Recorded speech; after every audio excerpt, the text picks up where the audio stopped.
Hey, peace and love, peace and love. This is Brother Garfield, of course, author, and of course, the doctrine killer for the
Yeah, man. Yeah, man. Yeah, man. Yeah, man. Hey, so you got Brother Garfield in the building. This is Dagger Squad University, where we do with scholarship regarding the biblical text. All right. So, ladies and gentlemen, of course, we're going to have some special guests in the building today. We have some special, real special guests in the building. At the bottom of the screen, you'll see my book, Misconceptions and Misinformation by the Black Hebrew Israelite. It's out right now. You can go to the website www.brothergarfielduniversity.com. All right. So usually I'm not on at this time of the night. You know, people don't really expect me to be on. They know I'll be going to my bed early. Jin 10, thank you for the birthday wishes. The Ford in California, do it take longer? No. You good. You good to go. So you should get your book by Wednesday, next Wednesday. All right.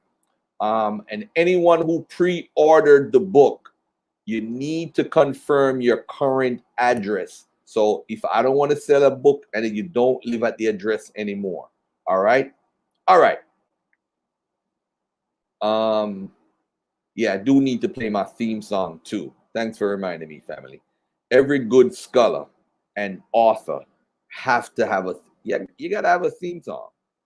You gotta have a theme song. If you don't, I don't know, man, you're missing out. All right, so I'm about to send a link to Dr. Bowen and get this ball rolling right now, man. Get this ball rolling, baby. All right, hold on 1 second. Let me get my email in and let me get the theme music in. Silverback Shabazz.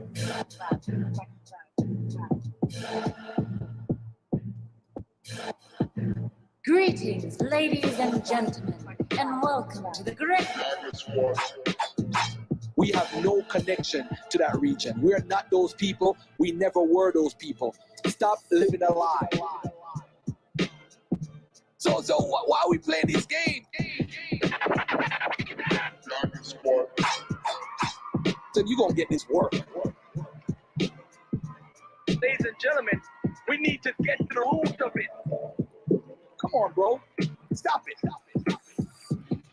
Religion, of course, is my number one topic. I'm a specialty when it comes to religion, especially the biblical text.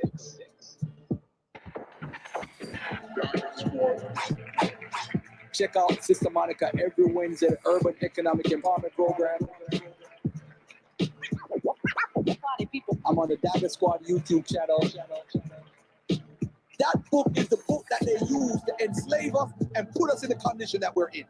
If we're going to move forward, we got to put everything aside and walk without no labels. This is Garfield'S.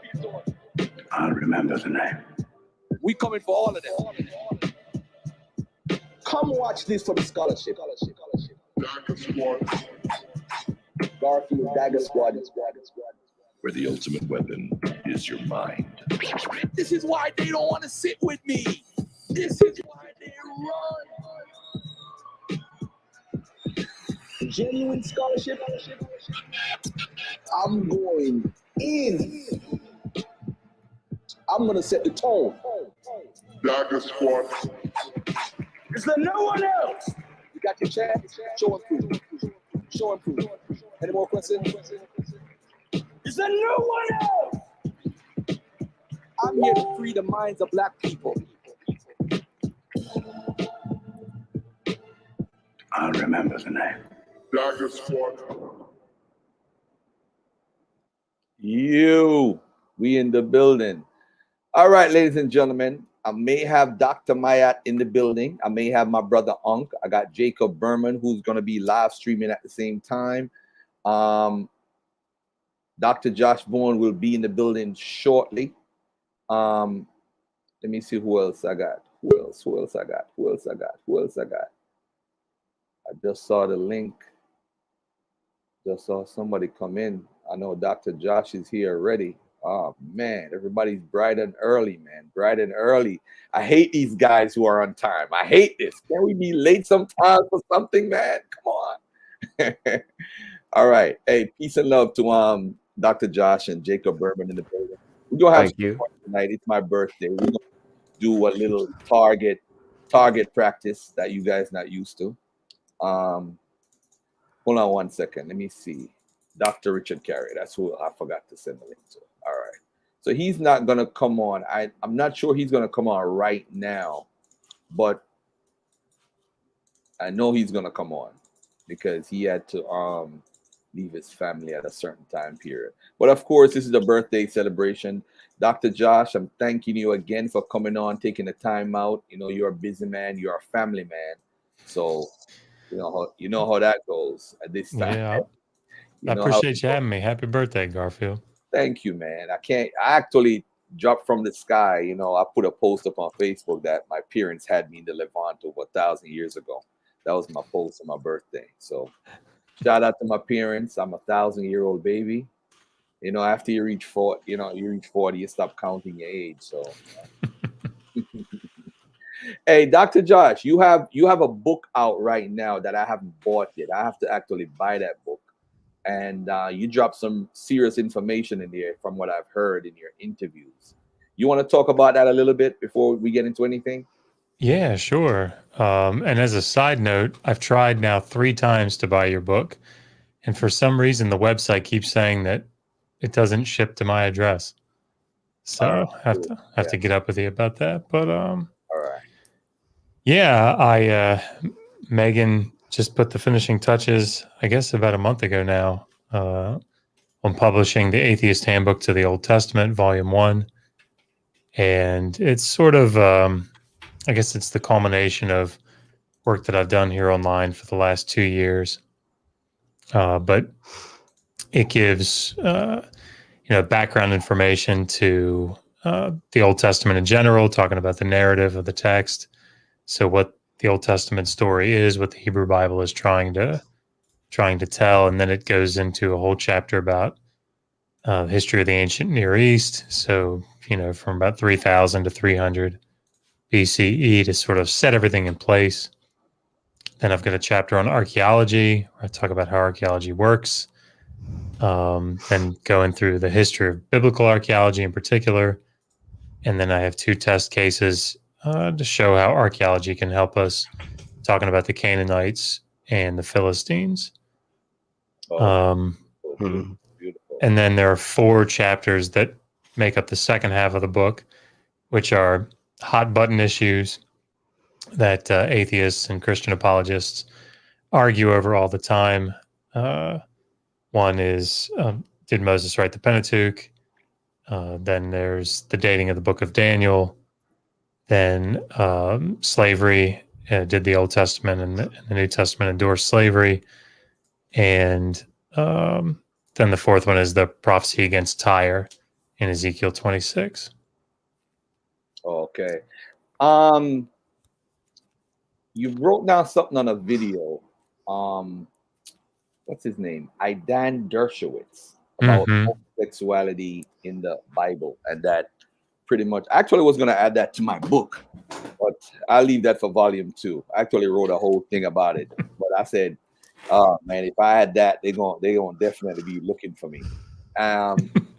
With the arguments, I thought that your breakdown in your video was so great that I'm actually gonna play it another day. I'm not gonna play it today, but you did such a great job in editing and breaking it down that I'm like, wow, you convinced me, man. If I was able to explain it that good, then a lot of people would take me serious when it comes to that issue. The conversation is really this, ladies and gentlemen. The Bible writers pretty much edited what they call the holiness code. So in Leviticus, you have holiness code. I think it's from chapters, 16 to 18. You have the holiness codes. So we call it like the H manuscript or the H code or the H, that it's just called H. Whatever they add on to it, that's their business. But anyway, the H manuscript or the H code, which is the holiness code, is when you see in the Bible, thou shalt not do this and don't do this and don't eat this, or not don't eat, but don't do certain sexual things, right? Don't sleep with your mother, don't sleep with your father, don't sleep with your uncle, whatever. But pretty much what caught my eyes a couple of years ago, I read the New York Times article that he read, but I never got it when he wrote that article. I didn't get it until I saw your video. When I saw your video now, ladies and gentlemen, well, let me go back again and break it down because I'm all over the place. There is a law in the Bible that says that man shall not lie with man.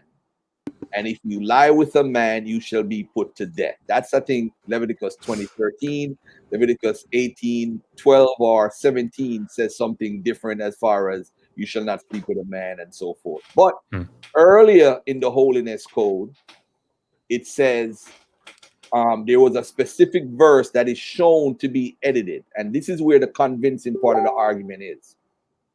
It is edited to the point where you see a rhythm in the writing style. You see a writing style that says, if you sleep with a man, or if you sleep with a woman, if you sleep with your father's sister, that's your aunt. Don't sleep with her. Or if you sleep with your father's daughter, that's your sister or whatever. And but in this particular verse, it says one thing at the top of it, and you could tell it's edited at the bottom.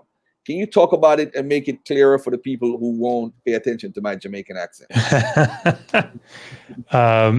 So Don Dershowitz up at Harvard wrote an article in 2017 in I think it's Hebrew and is it Hebrew and Israel? I can't remember specifically where it's at, but basically what he's looking at is the redaction history of that section of the Holiness Code. And I'll say from the outset, like, is he right? I mean, he's obviously very capable, and he'll be coming on, actually, I think pretty soon to Derek's channel over on Myth Vision. He's booked him to come on and talk about that. So that'll be really interesting to hear it coming from the guy that did the research. But that video is part of our recent research series, which was only made up of one video because I gave it up after I did that. But basically what Dershowitz is arguing, and it's a complicated argument, is that originally those laws in Leviticus 18 were anti-incest laws. So it was, don't sleep with your mother, don't sleep with your sister, don't sleep with your aunt, and so on. And to try to keep it simple, what he's saying is that the text was saying you can sleep with women, just not these women, right? Your sister, your mother, so on. Which is fine. I read that makes sense. But the problem is that there are, I think it's verses 7 and 14. I can't remember. It's been a while since I've looked at it. But it says, do not sleep with your father and do not sleep with your uncle. I think those are the two. And if it says don't sleep with your mother or your sister, and the idea is you can sleep with women, just not these women, well, then his argument is that implicitly this would be saying you can sleep with men, just not these men. Right. So there wouldn't be. So if you have a law that says don't sleep with your uncle, don't sleep with your father's brother because that's your uncle, you wouldn't need a law that says don't lie with men. It's like a double talking, because if you already have a law that said don't sleep with men, period, you don't need a law that said don't sleep with your uncle. But these laws were ancestral laws, which was prevalent in the ancient Near East. Yes. It was about homosexuality. And I'm gonna give you a theory that I came up with regarding this after you finish. But go ahead. Cool. So his specific argument, I think, and again, it's been probably 2 years since I've read the article, so forgive me, everybody, if I get a little bit of it wrong. But his argument is during the Persian period, one of the redactors or part of the redaction school, whatever, realized that this was implicitly condoning or allowing whatever homosexual behavior. And so in those 2 verses where it says, don't have sex with your father, don't have sex with your uncle, what they did is they tacked on this second half of the verse that says, that is to say, with his wife, she is your aunt. So what it did is, as you said, the first part of the verse is negated. It's completely turned around 180 degrees in the second half of the verse, which seems kind of weird. Just looking at the Hebrew, it's a weird way to set it up. And what he's arguing is that addition was put in there specifically to amend that, to sort of correct for that implicit condoning. So you're saying that, but the law is being edited and updated over time. Yeah. So originally, if you look there at verse 14, what the editor of the Holiness Code would have had in front of him is, do not uncover the nakedness of your father's brother, period. And the argument then is, well, wait a minute, that implicitly allows for this taboo thing during the Persian period of homosexuality in that community. And so what we have to do is we have to somehow, we can't delete it. So how do we amend it to make it work for us? So then if you look at the second half, do not approach his wife, she is your aunt. So the second part don't have nothing. This is what that you have to use common sense here and say, if they're talking about the nakedness of your father's brother, which is your uncle, why are you following it up with the part about wife and aunt, which has nothing to do with the top part? So that's telling us that somebody is editing and trying to have their own little agenda. He gave a really good example in the article, and he said that in his hometown, I think, there was a store or a little shop called the Wine and Cheese Cask. Mm-hmm. And he said it's a strange name, the Wine and Cheese Cask. And so he said, if archaeologists were to dig this, sign up 2,000 years from now, what would they say about that store? Would they say that in the store that there were not only wine casks, but also cheese casks? Or was the shop originally called the Wine Cask? Mm-hmm. And then later they started selling cheese, and so they added and cheese. Right. And so you can kind of work backwards to see that. Now, what's interesting to me about this, and again, I've talked to some scholars that don't seem to be as big of fans of his argument, but it's not really a huge deal for me. But what's interesting about it is that the response that I've gotten on those videos, and the one thing that people say all the time, which it's funny to me, is, where's your manuscript evidence? Mm-hmm. And that tells me that they don't understand the argument, because there wouldn't be manuscript evidence, right? That's the whole point. We don't have these manuscripts.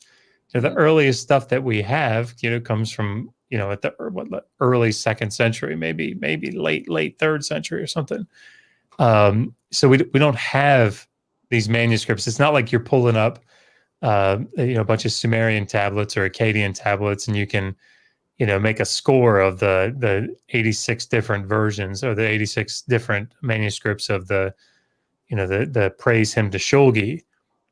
We don't have that, right? You got like the canonical form later, and you're trying to figure it out from the final form, working backwards. So Right, like we're looking whether at. it's go ahead, sorry. I was gonna say it's like we're just looking at the layers, the differences in the text that one can tell. It didn't fit all together there originally. Yeah, and it's again, it's looking at this final form and saying, well, I mean, it's the same thing that we do with, what scholars like Joel Baden do with, the Pentateuch, looking at source criticism and saying, all right, when we come to Genesis 37 and we say, all right, how did Joseph get down to Egypt? Did the Midianites sell him to the Ishmaelites? Did the Midianites take him down themselves? The text says both, right? So how did it work? Well, the answer is not, I don't think, and I don't think any reputable scholar that I know of would say the answer is to try to harmonize that. It's to look at it and say, all right, well, we've got two different traditions here. One has the Midianites, pulling Joseph up out of the pit and selling him to the Ishmaelites, and one has the Midianites taking him down. At least those two. So, but that's looking at the canonical form, the final form, and trying to say, why would we have these inconsistencies or these contradictions in the text? And then doing that sort of, source criticism, working backwards. So, yeah, one of the things he also talked about was the Venidad, or what is it called, the Zevidad or the Venidad, the Iranian, the Persian writings. How they specifically have a law that if you sleep with another man, you should be put to death. So that may have influence. Now, I have a theory, of course. I got to have my own little theories. I believe that a lot of these folks who were in Babylon witnessed homosexuality overboard in that culture. By the time they got back to Judah, they was like, we got to do something about this, man. We got to have a law. They probably saw so much homosexuality in Babylon that they like, oh, we got to do something fast, man. We got to write a law or something. And then lo and behold, the Persians had a law. That's just my little theory. Yeah, it's interesting. So volume 2 of this series that I'm working on is going to have a section on like sexual crimes. And in there, I'm going to have a section on homosexuality, but I'm going to look at it more broadly and go into the ancient Near East. And I'm actually looking forward to reading through the primary and secondary literature on it, because I really haven't yet. I've read all sort of the standard, articles on it, but it's been probably 4 years since I've read that stuff. So I'm looking forward to going back through it and seeing what the data points are. Should be fun. All right. Nimrod. I want to jump to Nimrod real quickly. What do you have to tell us about Nimrod? I've heard Nimrod is Narma, and it's to me, I look at there's two situations where Nimrod is mentioned that's very troubling. One, Haile Selassie from Ethiopia, the late great Haile Selassie, had Nimrod and Ham in his chronology that extended all the way to the 4000 BC.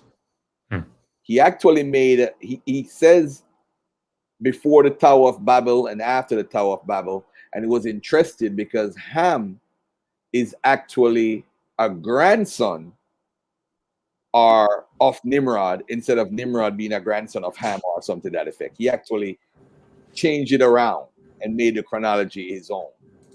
But that's where Nimrod is mentioned. He's mentioned in that chronology, and he's also mentioned, of course, in the biblical text. The biblical text, he's mentioned in what's called the primeval history, which is from Genesis 2:4 to Genesis 11:26. The current consensus says, it's possible that this was an addition to the ancestral tradition of the Genesis. And this might confuse a lot of people listening. Genesis from 11:26 to Genesis 50 is considered the ancestral tradition of the Hebrews or the Israelites.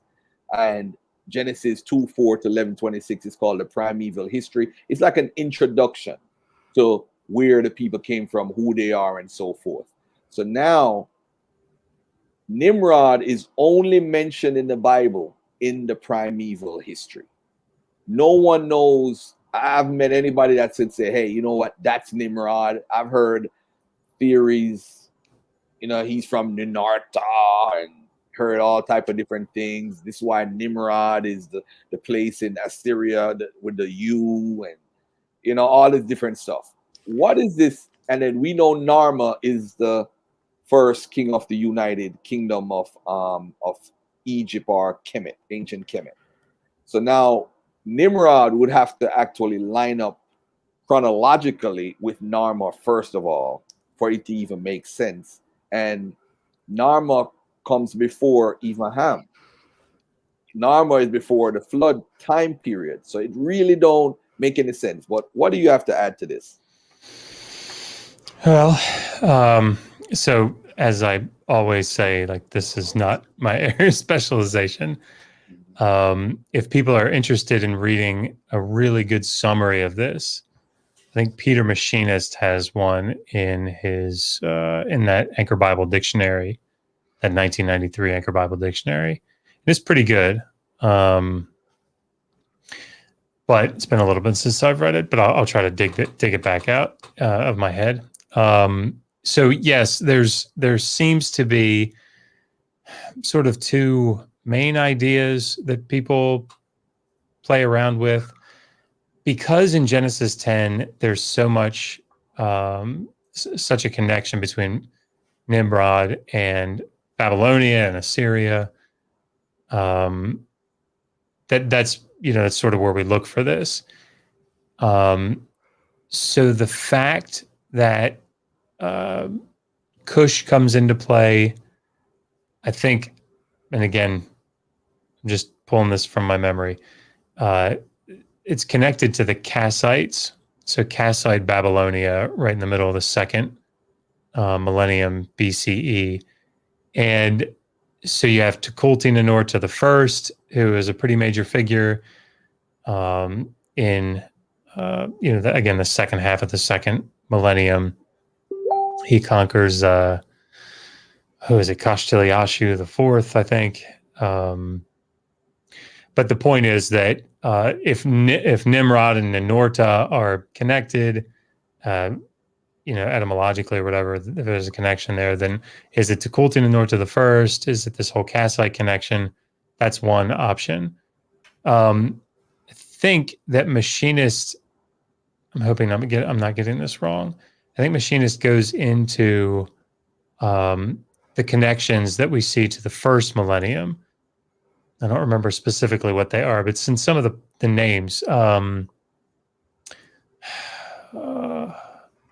think Kalhu is mentioned, but there's a couple of major landmarks.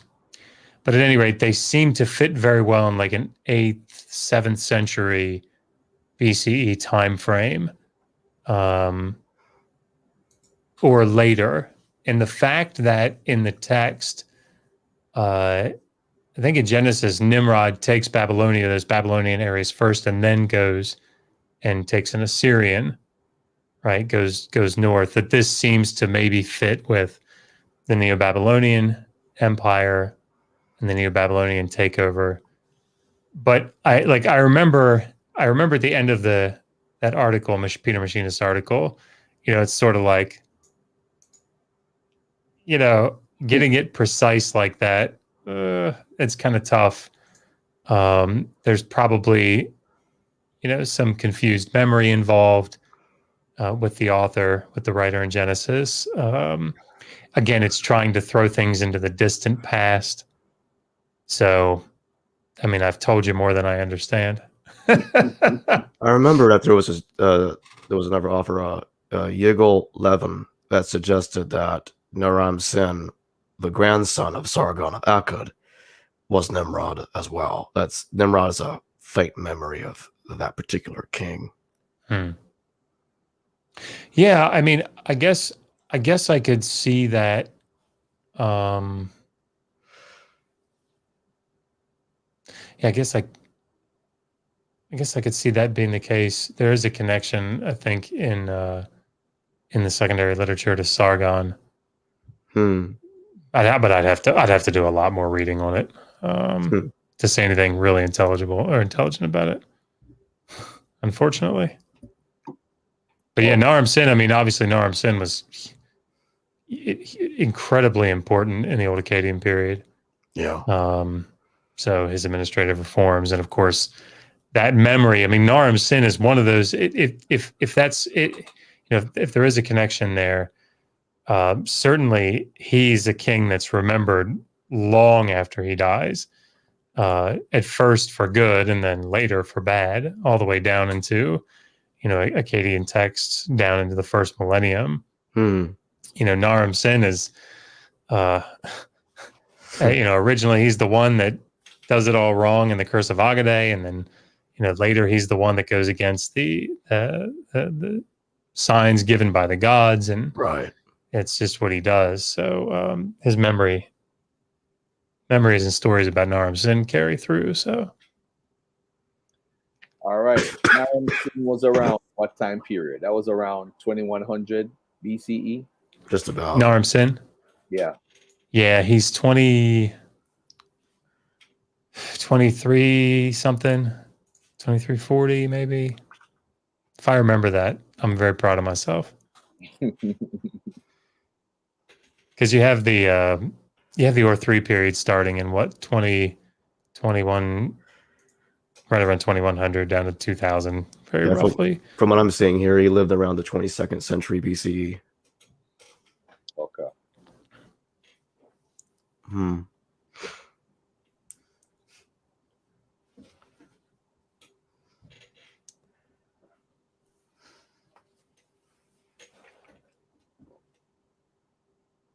All right. Jacob, is there something you wanted to talk about specifically, or you want to bring up? Not at the moment. Okay. All right. So, Dr. Josh, let me ask you this now. So we have prophecy. What believers might call prophecy. I myself don't believe in prophecy. Let me just say that straight up. So I'm already biased when it comes to this type of research. I don't believe anyone can prophetically say anything and predict anything just like that. And the reason is because we have to be careful because of Deuteronomy 18. And you did a couple of videos on two important parts of the Bible that's very relevant, which is Ezekiel, Tyre. There's a gentleman, a matter of fact, I have my book. This is the book that I use, Chris Sandoval, The Failure of Bible Prophecy. He breaks down the Tyre a little bit better than you, a little bit. He inched you out a little bit, buddy. He inched you out a little bit. And what he did, because a lot of the he works with he used to write for Richard Carrier's blog back in the days, Chris Sandoval, and he has a lot of articles regarding prophecy. But that Tyre prophecy is very important because they like to say, oh, there's another place named Tyre, and he breaks it down in the scripture how it's not, and so let's talk about Tyre for a second, and after that we're going to go into Daniel, because the prophecy element is very central to a lot of people gravitating to a book. I'm holding to this with Daniel because they say it predicts Jesus in the first century. Some Christians, not all, say it predicts Jesus in the first century. Not understanding that. With Daniel, it's kind of tricky because there was this gentleman that wrote an article about prophecy and what the sevens actually meant. And he turned it into like 70 literally times 7, where he would count the 7 every 7th day, and it would be a 7. And then when he reached 27, he would count a 7, that as a 7, 17 as a 7, 7 as a 7. And he counted all the way to Antiochus Epiphanes. I'm gonna show you the chart in a second. I don't know if you're familiar with that whole with that guy. I'm gonna show you in a second, but it's you're gonna add this and be like, because whoever wrote Daniel was a much smarter guy than us when it comes to mathematics. I'm telling you, I'm throwing you under the bus. I'm throwing myself under the bus.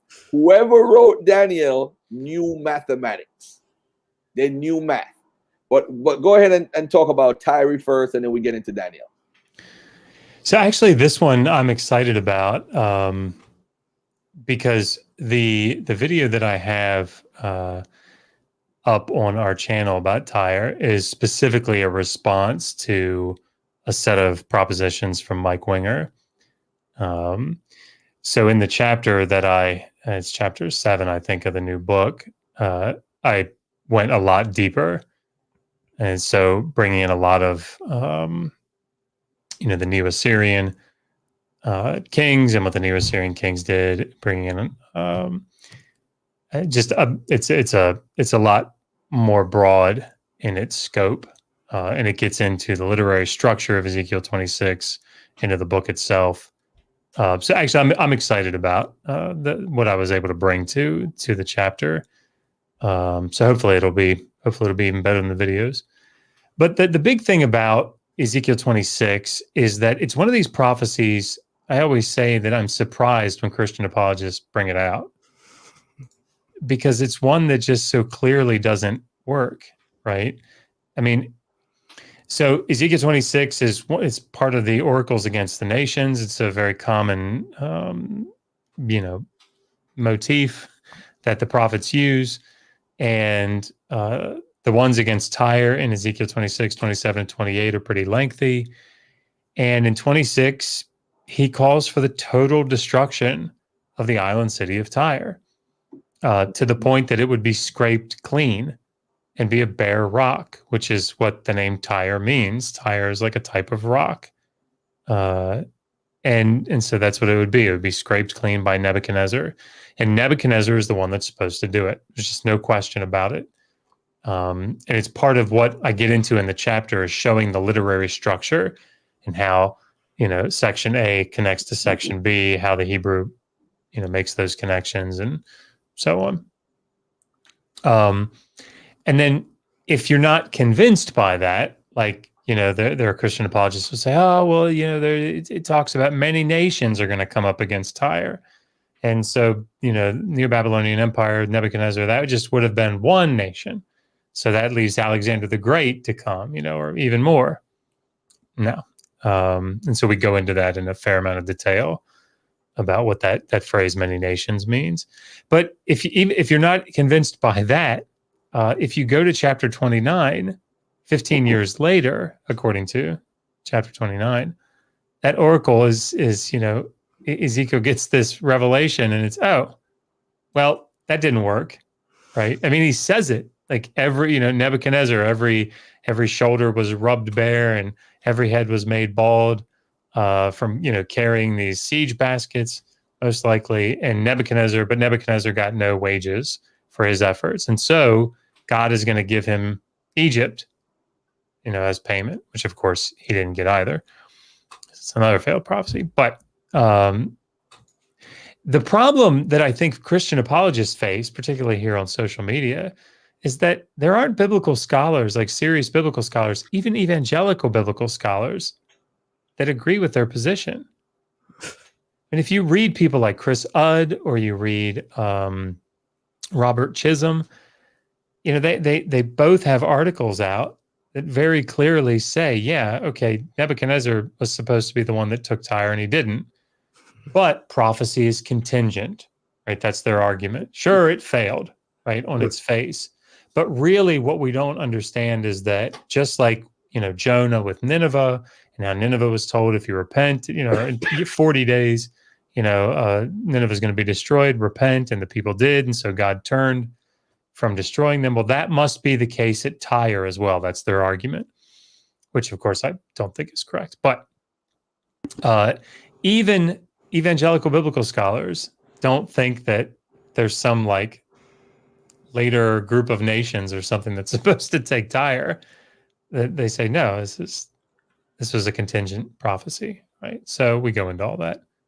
So it's an important one. I think it's an important one to recognize and to kind of get a handle on. What about Daniel now? Or Jacob, you wanted to add on, or are you good?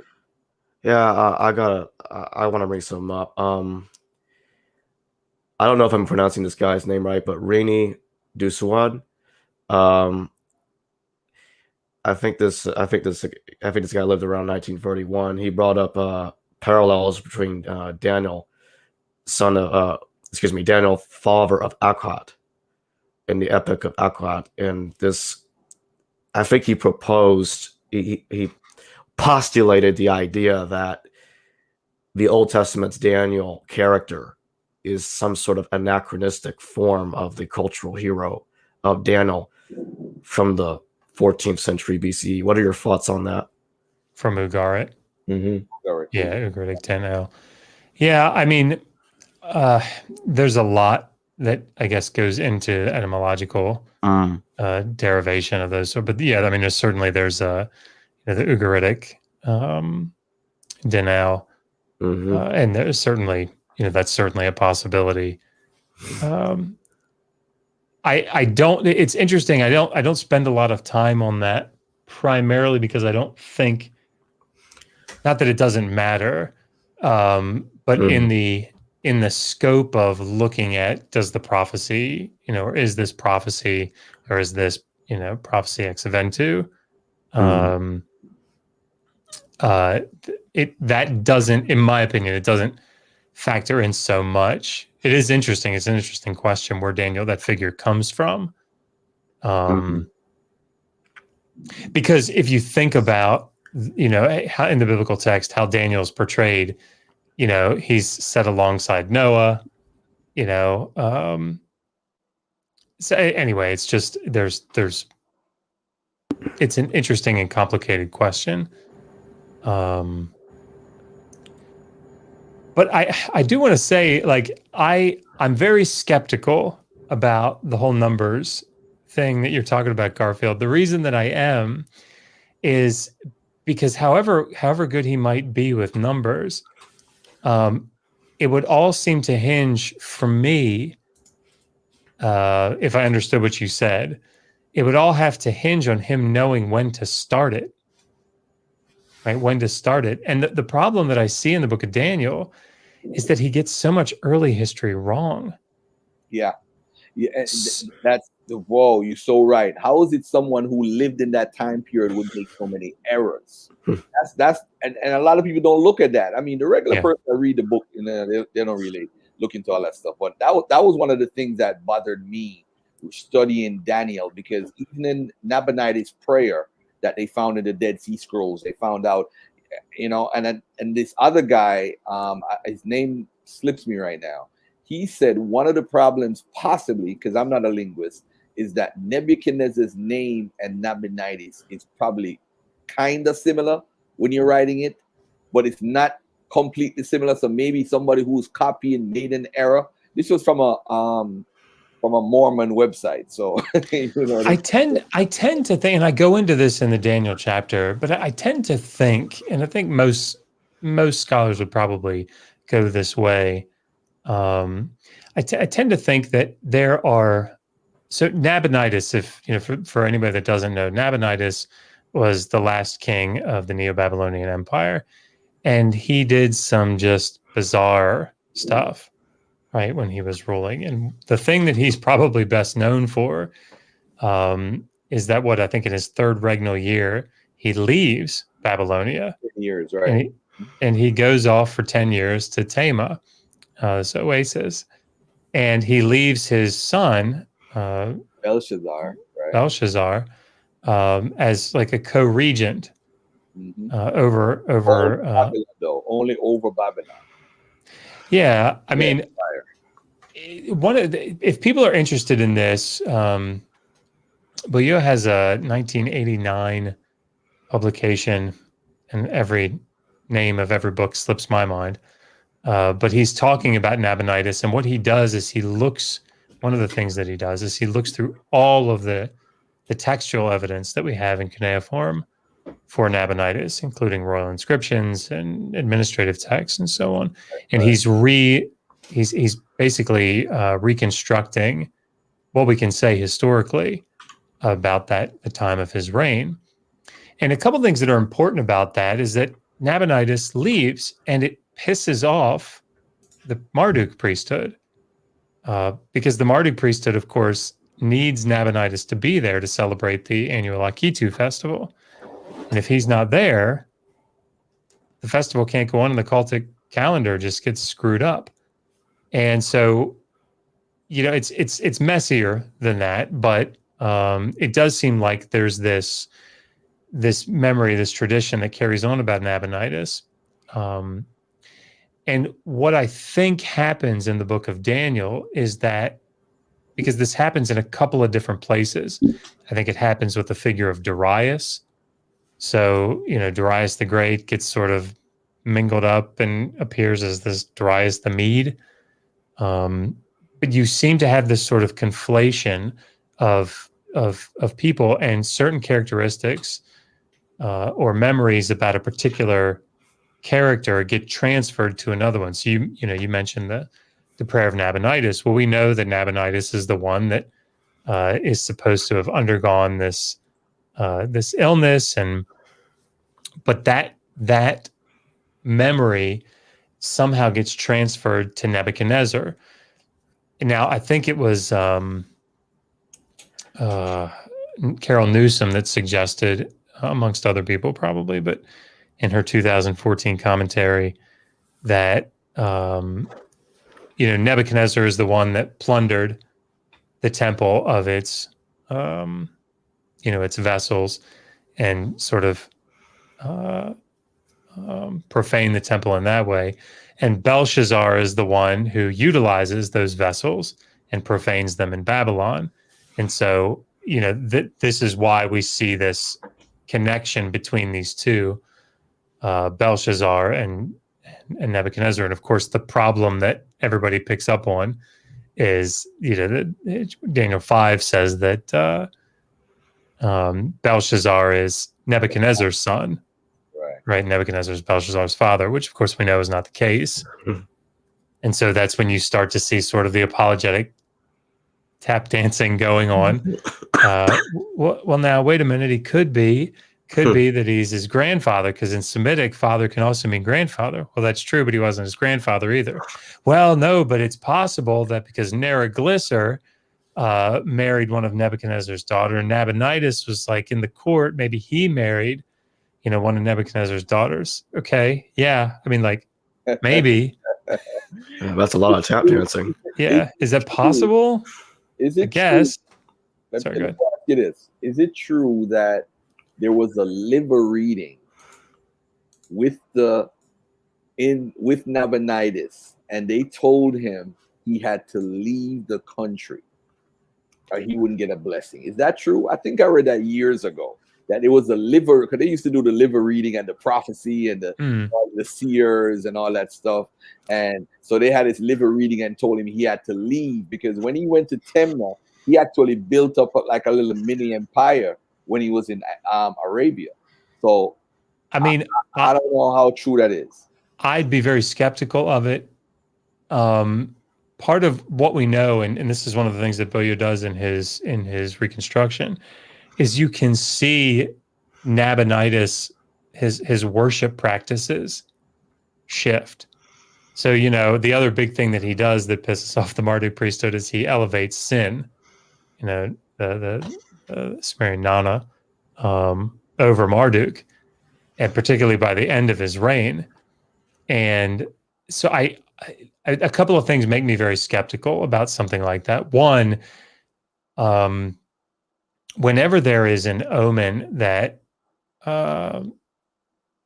threatens the king in some way, and I'm thinking about it's been so long since I've looked at this, but like the replacement king, the substitute king ritual, where there's a particular type of eclipse, and that's supposed to, indicate that the king is going to die.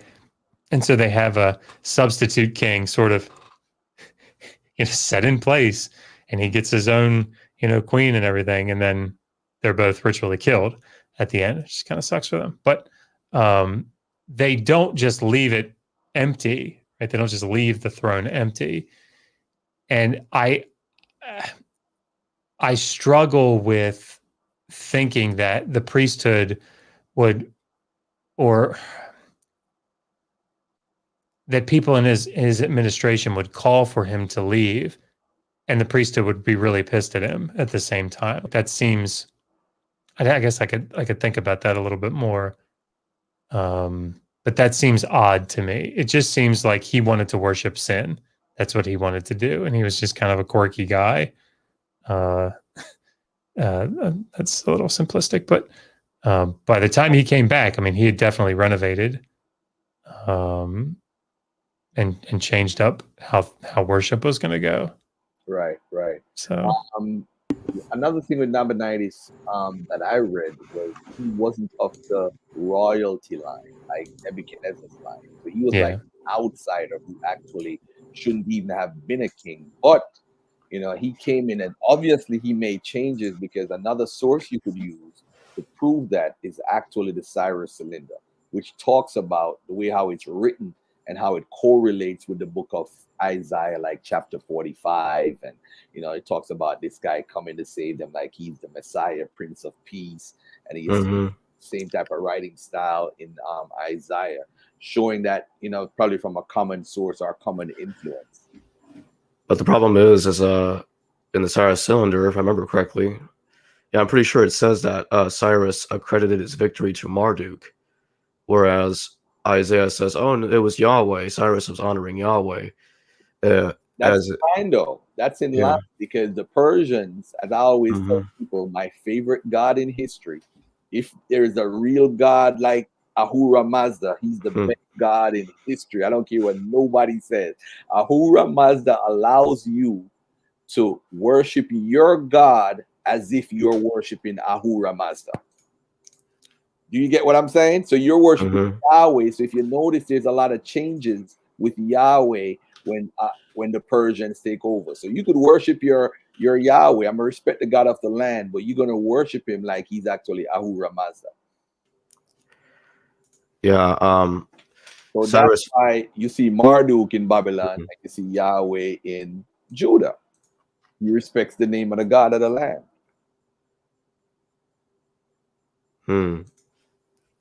So, Dr. Josh, do you think Isaiah is shifting Marduk for Yahweh in this scenario, or something like that, trying to accredit the victory to Yahweh and replacing Marduk's role in that scenario? I haven't thought about that particular passage, but I mean, that is sort of the common. That's the common tactic, I suppose, in the Hebrew Bible. So, Baal is not the rider on the clouds in what Psalm 136, Yahweh is, and sort of, reworking and demythologizing the Enuma Elish in Genesis 1, right, to make it say, no, it's our God that does this. So yeah, that, and again, I think nobody should quote me on that because I haven't worked through the text, but that's what I would anticipate being the case. All right. But the big thing I want to say about Daniel, just to bring that full circle, and it's what I try to talk about in the book, is you're never, and this is true, I think, in probably all of the hot button issues that I talk about, and that is that you're almost never going to be able to just straight convince a Christian apologist that what they're saying is wrong. Lester Grabe has this beautiful quote in it's his 1987 edited volume. It's sort of buried away in a really cool little article. But he says, he's talking about fundamentalism, but the same holds true, I think, for Christian apologetics. And that is that fundamentalism isn't searching because it already has the answer. And if the data, if the data supports their conclusion, it uses it. If it doesn't, it twists and reinterprets the data to fit. And if there is no data, then it speculates that one day data will be found that supports it. And so when you come to things like the book of Daniel, what I try to do is try to find things that, like, I don't really, in the chapter, I say clearly, I'm not going to talk about the 70 weeks of Daniel, which in a dating of the book of Daniel chapter, you would think that's like centerpiece, but I think it's a red herring in a lot of ways. There are ways to just argue that, take that completely out of the picture. And the one way that I see to do it is looking at the fourth kingdom. Who is the fourth kingdom in the book of Daniel?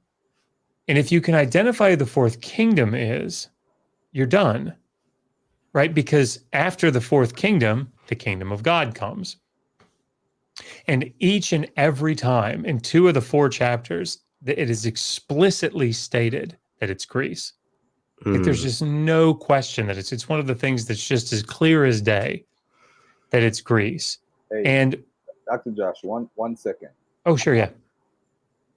If it clearly says it's Greece, because in Christianity, fundamentalists will say, but all prophecy is twofold. So yes, of course.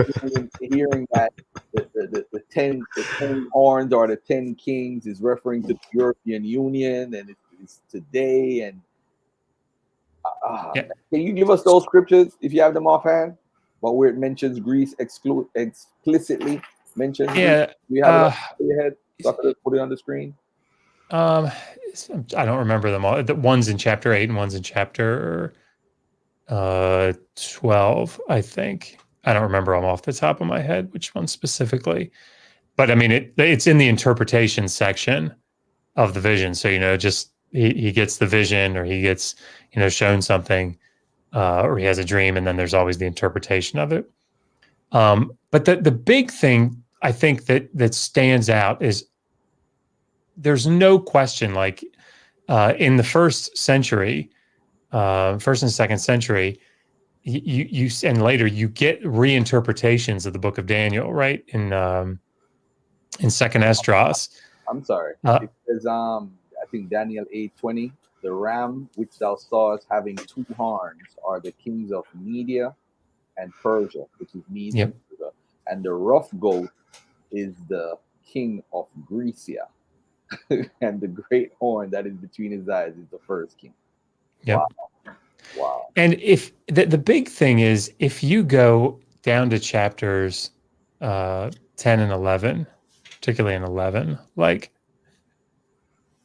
you can't get away from even evangelical scholars like Tremper Longman III, who hold to an early date, will tell you straight up, yeah, chapter 11, 10, 11, 12, that's all about Antiochus the Fourth Epiphanes, right? Or it culminates with Antiochus the Fourth Epiphanes. There's just no question about it. And it's so specific in the way that it lays it out. So if you have that specificity, that you can nail this, talking about this king, after Alexander the Great in this divided up kingdom, this is who he's talking about. This is the, abomination of desolation. These are the things that he does. So this is another important verse in Daniel 11. Also, I, in the first year of Darius the Mede, even I stood to confirm and to strengthen him. And now will I shew thee the truth. Behold, there shall stand up yet 3 kings in Persia, and the 4th shall be far richer than they all, and by his strength, through his riches, he shall stir up all against the realm of Greece. So now he's saying that there's going to be, this is his prophecy now. He's predicting that there's going to be 3 more kings after Darius the Mede. There was like 9 or 12 kings. Yeah. And that's why I say, like, the example that I give in the book is if we found a document today in a library somewhere, and it was supposed to have been written by Thomas Jefferson, and it talks about it's a prophecy about what's going to happen in the United States, and it says, and there will be a war where brother fights against brother, but the realm of the north will eventually defeat the realm of the south. And then it said, and then there will be a revolution, where they will fight off the enemy from the east. Right? You would think, wait, why did he get those out of order? Why are we mixing up the Civil War and the Revolutionary War? Right? Now he's getting some of the details right about the individual things, but they're out of order. Right? That's weird. And for Thomas Jefferson, that's a weird.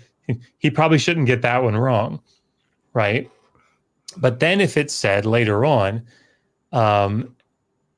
and there will come a time when there will be a fierce race between the man of the tower and the senator, and then it went into great detail about how they had these intrigues and the kingdom from the east, and then ultimately, like after all this detail about this race, this competition, whatever.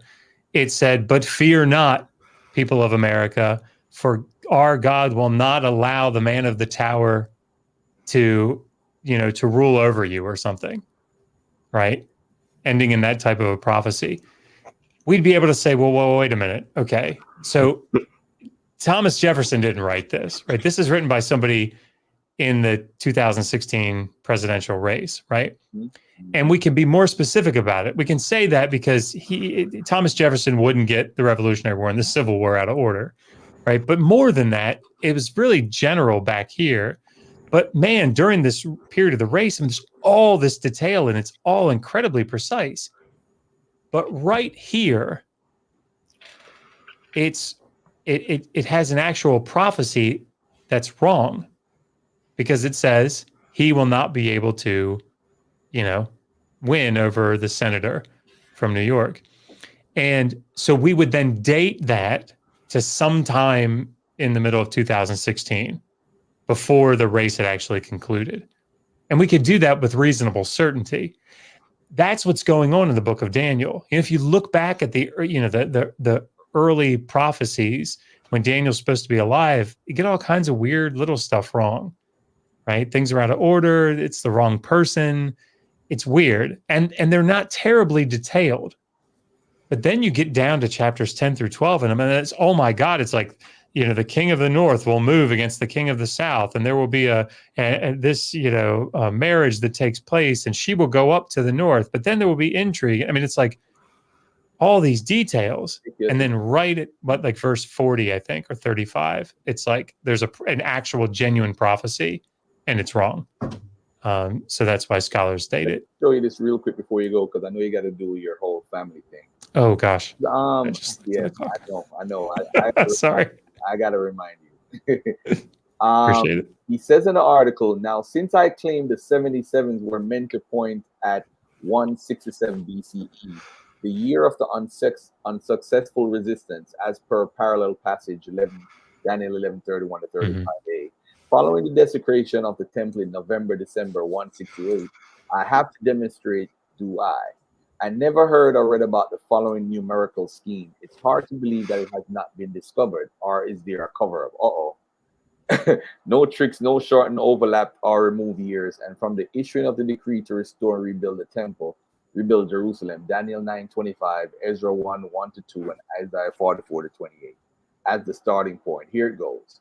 The first year of Cyrus as king over Babylon, October 539 to October 539 BCE. Legend. Year BCE, years from Cyrus' decree, number of occurrences of the 7 in the preceding years. So he starts at 539, then 538, 1, 2, 3, 4, 5, 6, 7. So the 7th year, he counts as 1. Then he counts now. Then he goes 8, 9, 10, 11, 12, 13, 14, 15, 16, 17. That would be 2. So 27 would be 3. 37, 47, 57, 67 would be 7. Then he goes into 70. And he starts counting. So when he reads 68, 69, 70, that's another 7.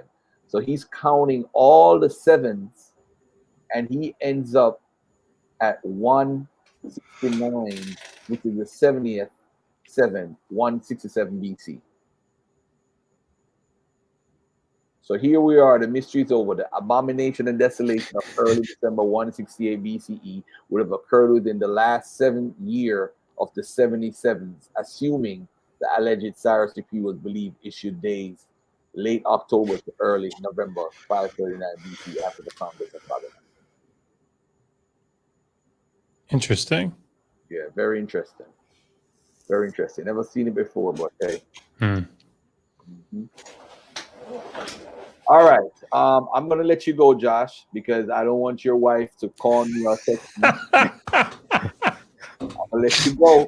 Yeah, I want to have a place to sleep tonight. That's I appreciate you looking out for me.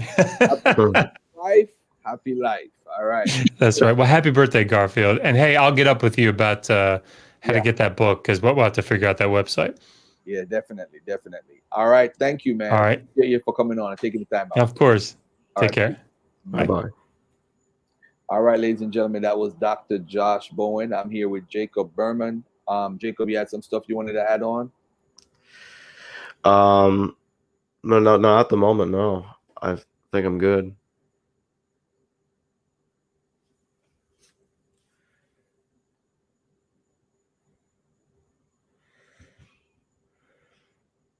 Yeah. All right. So I have I don't know who else is coming on, man. It's getting late. I know Dr. Carrier is coming on, and then after him we're gonna call it a night. But let me make sure that he's good. All right. Yeah, did text him. He did say he was gonna come on in like an hour. So he's still on track. Okay. All right. So Dr. Carrier, that was at 8:37. So like, yeah, he should be on in a few minutes. I think I'll bring up the ascension of Isaiah when he comes on. Okay. That was a good conversation with Dr. Josh. Yeah. Dr. Josh is very thorough, man. And when he doesn't know something, he'll say you don't know it, or he'll refer you to a scholar. So he's pretty cool. I like Dr. Josh. Yeah, I really was really happy I was able to ask him about Daniel, because I was very curious about Daniel the Canaanite. If it were possible that the forgery, that is the book of Daniel, whom was obviously not written by the historical Daniel, whoever he was a built up mythology of that figure or whatnot. Yeah, a lot of people talk about Daniel from the Ugaritic text. It's very because in Ezekiel it's actually spelled the wrong way. So it's not Daniel of the Daniel that we read about. So right.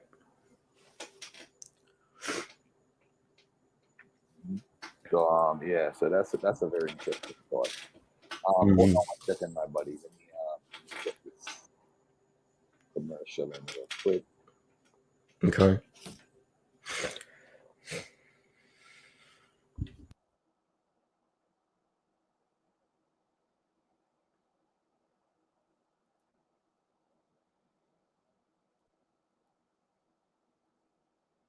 Silver bad.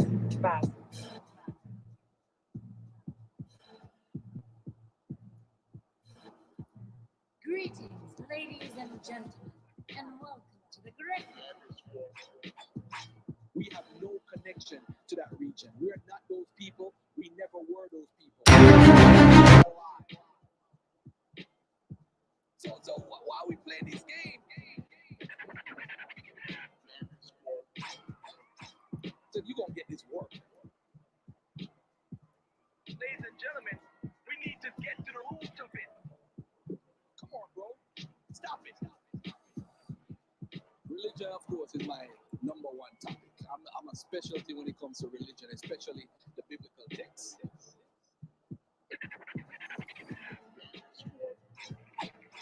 Check out Sister Monica every Wednesday, Urban Economic Empowerment Program. I'm on the Dagger Squad YouTube channel. That book is the book that they used to enslave us and put us in the condition that we're in. If we're going to move forward, we got to put everything aside and walk without no labels. This is Garfield'S. I'll remember tonight. We coming for all of them. Come watch this for the scholarship. Garfield'S Dagger Squad. Where the ultimate weapon is your mind. This is why they don't want to sit with me. This is why they run. Genuine scholarship. I'm going in. I'm going to set the tone. Dagger Squad. Is there no one else? You got your chance? Show and prove. Show and prove.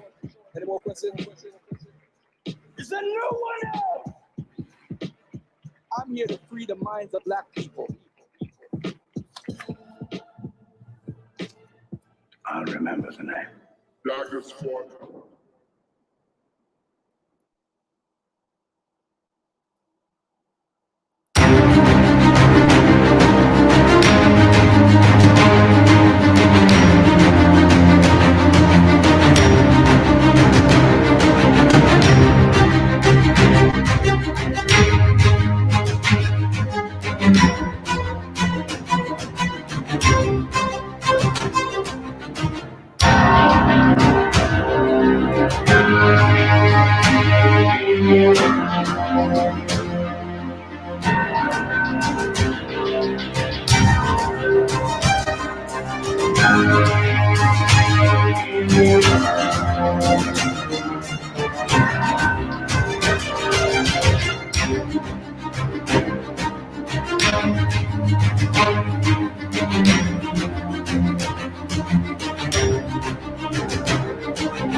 All right, ladies and gentlemen. All right. So before we get back to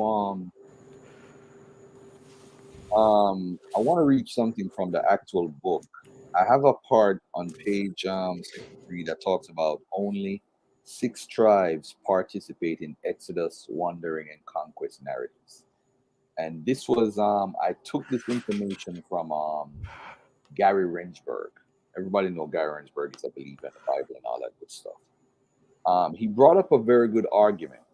He says, once the league was completely established, material like as Genesis 29, 31, 30, 24, 46, 8 to 25, Exodus 1, 1 to 15, 1 to 5, and other biblical passages were formed, resulting in Israel's idealized or schematized history as portrayed in the Bible. This contrast between the two sets of 6 boys corresponds neatly to how they are handled at birth. The 6 boys born early to Leah or Rachel are Reuben, Simeon, Levi, Judah, Joseph, and Benjamin. Dan, Naphtali, Gad, Asher, Issachar, and Zebulun are the other 6 children born late to Leah or the handmaidens Bilhah and Zilpah. Scholars have talked about groupings like the Leah tribes, Rachel tribes, the handmaiden tribes, and so on in the past, but I don't think the argument I just made has ever been made before. We may even go so far as to say that only a select group of tribes were subjected to slavery in Egypt and the subsequent Exodus. Scholars have speculated that not all of Israel took part in this history, and this would support that theory. In addition, instances of such tribes may be found in the supplementary list. All right, hold on 1 second. It's worth noting that all of the people mentioned above are descendants of Reuben, Levi, Judah, or Joseph. In fact, if you look at all of the material from Jacob's sons, birth until the conquest, we see that the only characters who appear in the tales are the same 4 sons, their brothers, Simeon and Benjamin, and descendants of these 6 tribes. So Rensburg is basically saying the tribes of Asher, Gad, Dan, Zebulun, Issachar, and Naphtali are not in the narratives of the Exodus, the wandering in the desert, and the conquest. This is an interesting theory because African American Black Hebrew Israelite groups are claiming folks in the Caribbean and South America are members of these tribes today in today's world. So, ladies and gentlemen, not only they didn't participate, but they also didn't participate in any storyline with Jacob as far as doing something.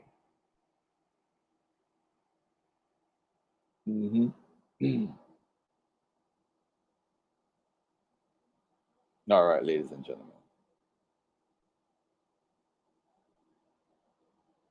Hold on a second here.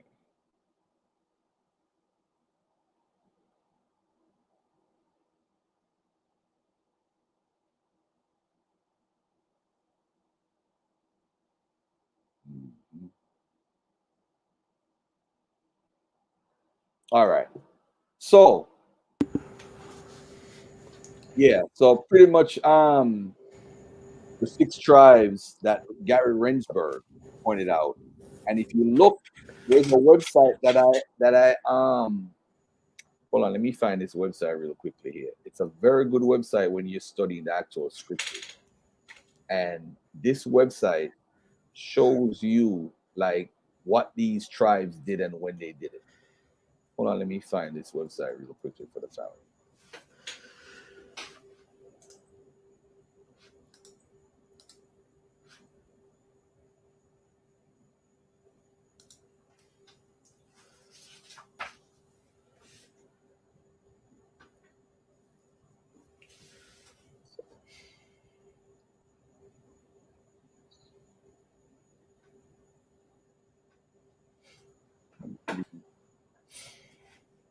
All right, so let me share the screen and show you guys this website. Right?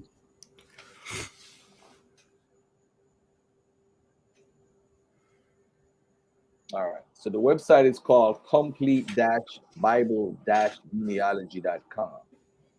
So now let's look at the theory of what they said.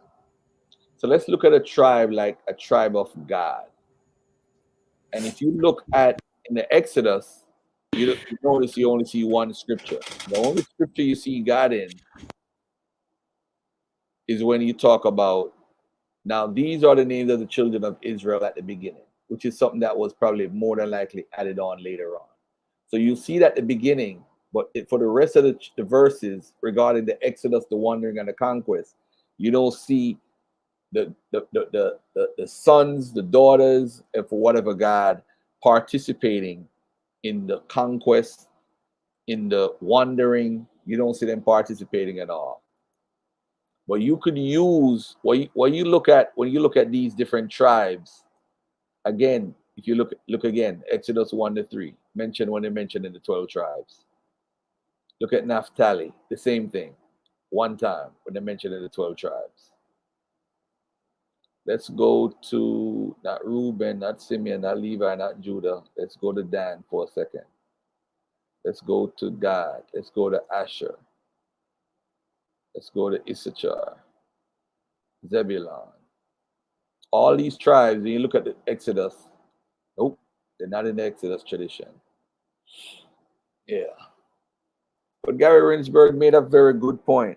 Very good point. And when you research it within the scriptures, you see that he's actually not lying. He's actually telling the truth. Yeah. I know Jacob waiting for Dr. Carrier to come on, but Dr. Carrier is taking forever. Forever and ever. Amen.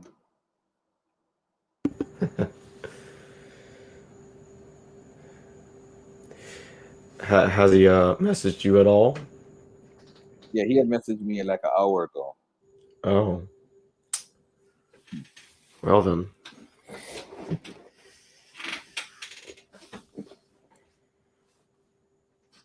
I enjoyed writing this book. I really do. I enjoyed writing this book. This book is very informative. Very informative. Very informative.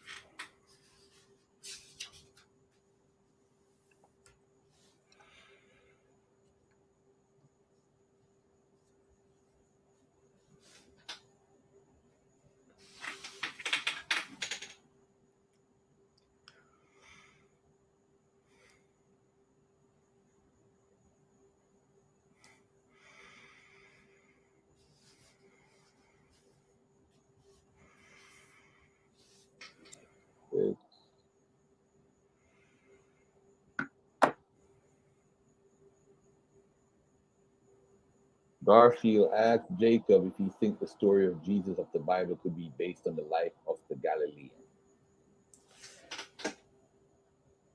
Is that person asking me if I believe Jesus is based on Judas the Galilean? Yes. Mm-hmm. Well, that's the theory that's been postulated by Daniel Unterbrink in his book. I believe it's called Judas the Galilean, the Flesh and Blood Jesus. I actually interviewed him a couple of times. He argues that Judas was crucified on the year AD 19. This has something to do with Tacitus mentioning a Jewish rioting occurring on that year. And I think Josephus brings it up too. And I don't remember all the particulars of his argument, but he alleges that Pilate's reign started earlier. That Pontius Pilate's reign did not start in 26 AD. That it actually started around AD 18, something like that, and then it ended on 37. So he has Pilate reigning for a lot longer than conventional history does, and he claims that Pilate had Judas executed, and he actually thinks that Antiquities 1833, which is more well known as the Testimonium Flavianum, or TF for short, originally referred to Judas the Galilean's death and not Jesus's death. So I do think that the gospel Jesus, especially Luke's Jesus, is heavily inspired from that character. And many scholars argue that Luke and Acts knew Josephus's text. And there are other scholars, not many, but the numbers have been picking up the last few years, that are arguing that all four gospels are aware of Josephus. And I wouldn't be surprised if they do. There are certainly good reasons to suspect that could be the case. But as for Daniel Unterbrink's theory, I'm not convinced that Judas and Jesus are entirely the same character. The gospel Jesus, okay, it's talking about the gospel Jesus and the historical Jesus are two separate situations there. The gospel Jesus is more like to me, he's more like a composite character. The gospel Jesus is an amalgamation of Old Testament stories and stories told about certain Jewish rebels during the Jewish revolt and prior. Like, I'll give a few examples. How about Jesus, son of Saphius? He led 600 fishermen against then Commander Vespasian, whom would become Emperor Vespasian later. This was on 67 AD.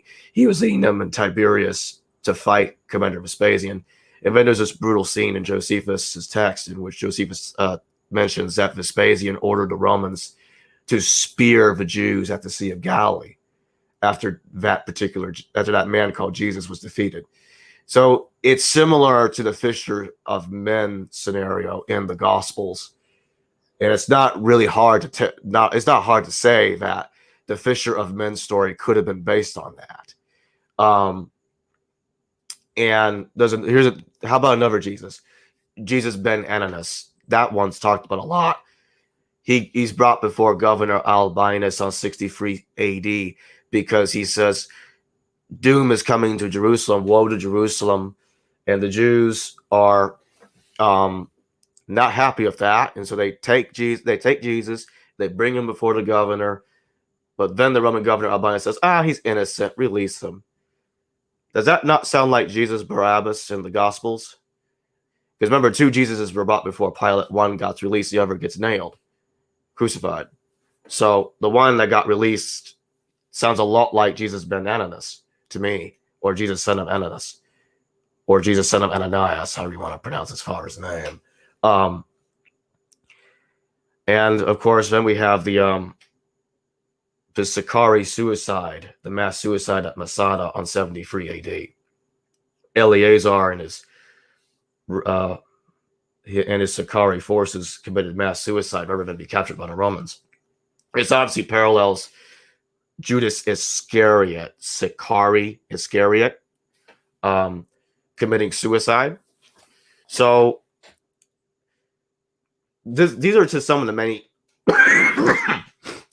these are just some of the many examples of the Gospels amalgamating certain events anachronistically placing them entirely during the lifetime of the time that Jesus was supposed to have lived, which is the reign of Pontius Pilate, or at least the time of his ministry, I meant to say.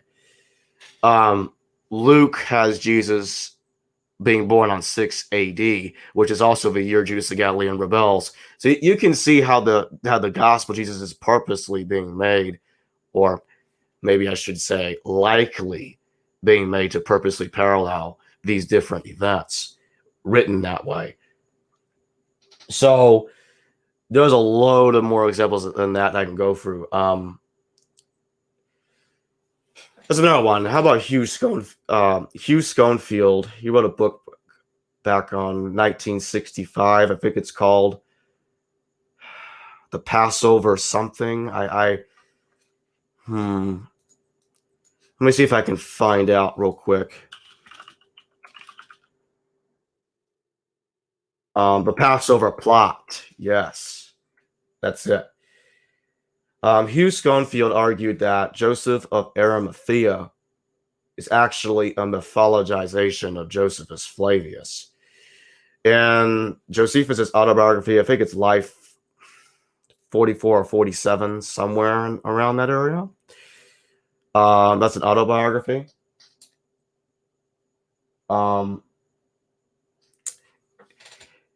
Josephus says that he took down 3 men from the cross on 70 AD after he came across them on his way to Tekoa, the village of Tekoa.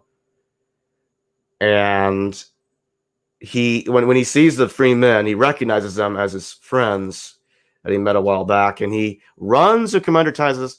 Well, please let me take them down from the cross. They're my friends. And Titus like, okay, Josephus, you can take them down from the cross. And he does. He takes them down.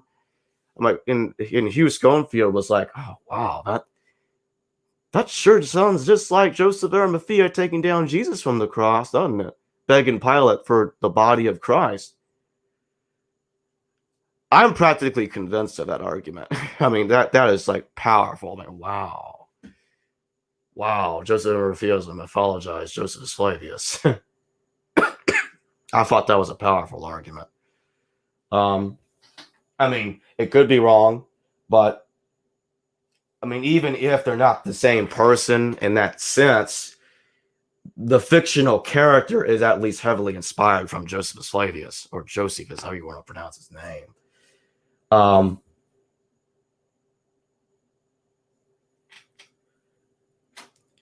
there are loads of more examples I can go through than that. I love it. I love it. The gospel of Jesus is based on a character that's been rewritten over and over and over again to parallel many different things that have happened in the 1st century AD, including imitating Old Testament prophets. So there's a lot of that going on, a lot of Old Testament parallels that are there on purpose. You know, none of these parallels are by accident.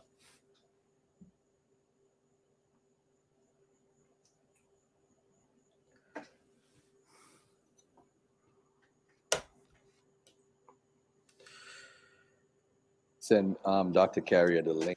I gotta send him the YouTube link. Hold on. Cool. But yeah, I enjoyed answering that question a lot. There's definitely a lot to that. Like that actually is a problem that I have with all the people that claim that they found, oh, there's this one character that parallels Jesus in every single way. I'm like, no, that you'll never find someone like that. The gospel of Jesus, there are people that claim that Jesus was the Egyptian false prophet, Jesus ben Ananias, or Judas the Galilean, or Jesus son of Saphias, or Jesus son of Gamaliel. I'm like, each of these characters parallel the gospel of Jesus in their own ways, but none of them are the Jesus. If y'all get, if you all understand what I mean. I mean, it's just,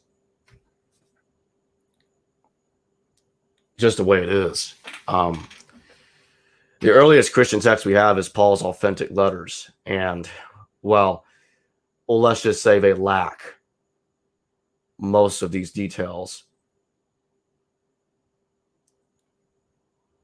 Yes, there is a lot of Jesus. Dr. Carey is about to come on shortly. Before I do anything, Cool. remember, if you guys want to, I think the issue with the website is ironed out. You could try it right now if you're on your phone or your desktop. All right. Yeah, you could try right now, www.brothergarfielduniversity.com, and try and see if you get the book and do what you got to do. All right. The Hebrews.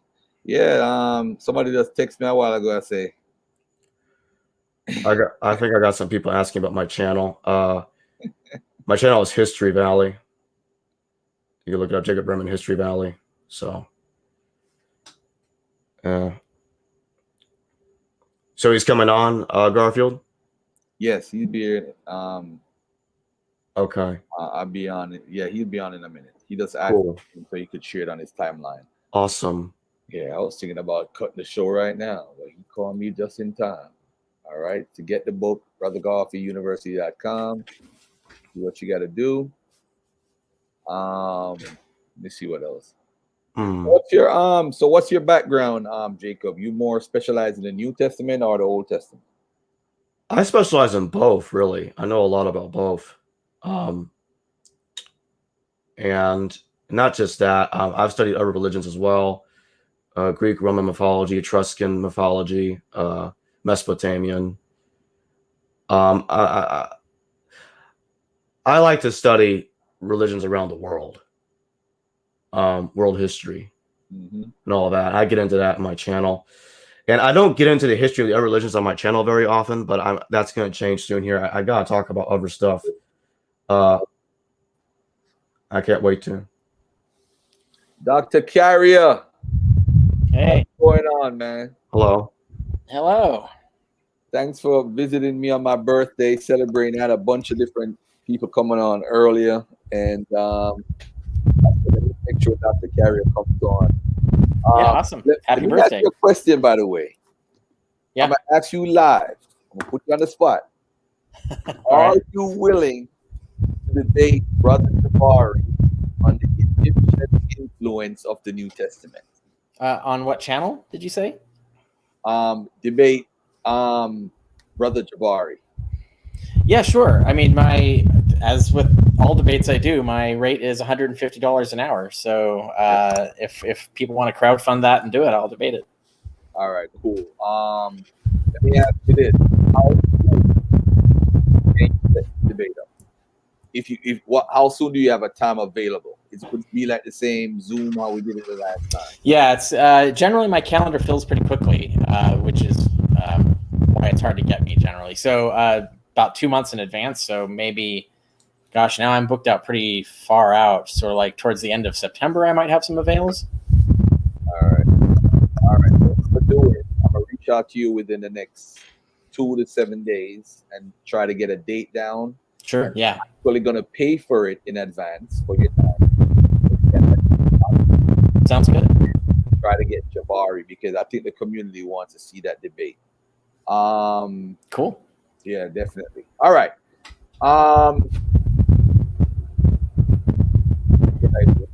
Is that mine? Whose microphone is that? Okay. All right. So Jacob, are you familiar with Jacob Berman, Dr. Carrier? I don't think so. I'm not sure. Okay. So Jacob, this is Dr. Carrier. Dr. Carrier, this is Jacob Berman. Everybody on the panel have to know each other. I think we messaged a little bit of Messenger a while back. You probably don't remember. That's possible. Yeah. I have a zillion communications, so I always forget. I'm sure. If you give me some context, I'll probably remember. But yeah, I was gonna bring up the Ascension of Isaiah because I'm very fascinated by that text. I know you talk about that a lot.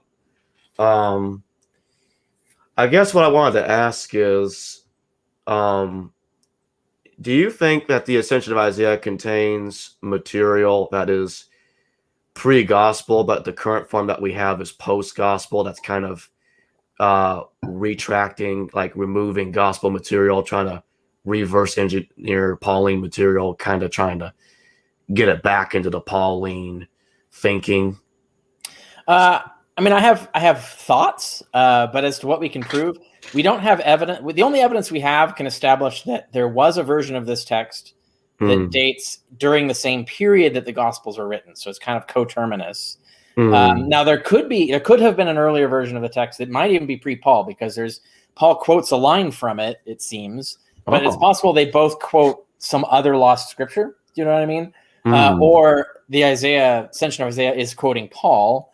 I don't think that makes sense of the text, but we don't have proof of this. So it is entirely possible this is even a pre-Christian document, but we can't prove it, so we can't use that as evidence in anything. So when I use it as evidence, I only stick with the mainstream consensus position, which is that the earliest redaction that we can reconstruct was written during the same period as the 4 canonical Gospels. We can't pin it down any more than that. And then the actual versions we have all been edited in various ways afterwards. Some have had material removed, others have had material added, and altered. So the actual texts we have, and there's diverse, are definitely late 2nd century or even later redactions. But we can use the multiple different versions and to reconstruct the earlier text through end literary analysis and the usual things that we do when we look at altered manuscripts like this. And we can sort of reconstruct what it looked like during the period of the canonical Gospels. And for people who don't know what we're talking about, this is a text that purports to be a lost writing of Isaiah, in which he relates the secret vision that he had. He went up to heaven and met Jesus, and then was told and shown a psychic vision of the future, in which where Jesus would come down and be crucified, and then be resurrected and ascend to heaven and dominate over Satan and stuff like that. And so the dispute is over whether they're in the versions, some of the versions we have now, there is a little gospel that matches the canonical Gospels inside it, but there are also versions that lack that. And so that piece is written in a different literary style.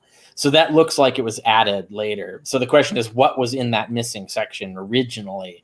And you can get clues if you look at the rest of the text, and it looks like the text originally said that Jesus went down to the realm of Satan and was crucified by Satan and his demons, not to earth. So if we had that text and it said that would be fantastic. But all we can do is conjecture what might have been in the text, and so it's a proof of concept more than anything. It doesn't really prove anything very useful, but it is indicative of a different version of Christianity that was floating around. Would you say that the crucifixion of Jesus and the ascension of Isaiah is similar to 1 Corinthians 2:8, the rulers of the age crucifying Jesus, in which you say is occurring in the spiritual realm? Yeah, they definitely gel very well. And in fact, it's in that section where there's an exact line that's shared between the two texts. So the question is, what's the order of causation there, and so on. I think it's tantalizing evidence. It's not as solid a smoking gun as we would want, but it's a piece of text that people do need to look at and take more seriously, I think. So in other words, the ascension of Isaiah, based on the current position that you hold, that it's written around concurrently to the time of the Gospels, is basically ignoring the Gospels for the most part and is maintaining the Pauline core. Yeah. Okay. That's what the reconstructed redaction would do. That's my take on it, and it does show that there was a different version of Christianity going on around the same time as the Gospels were being written. Yeah.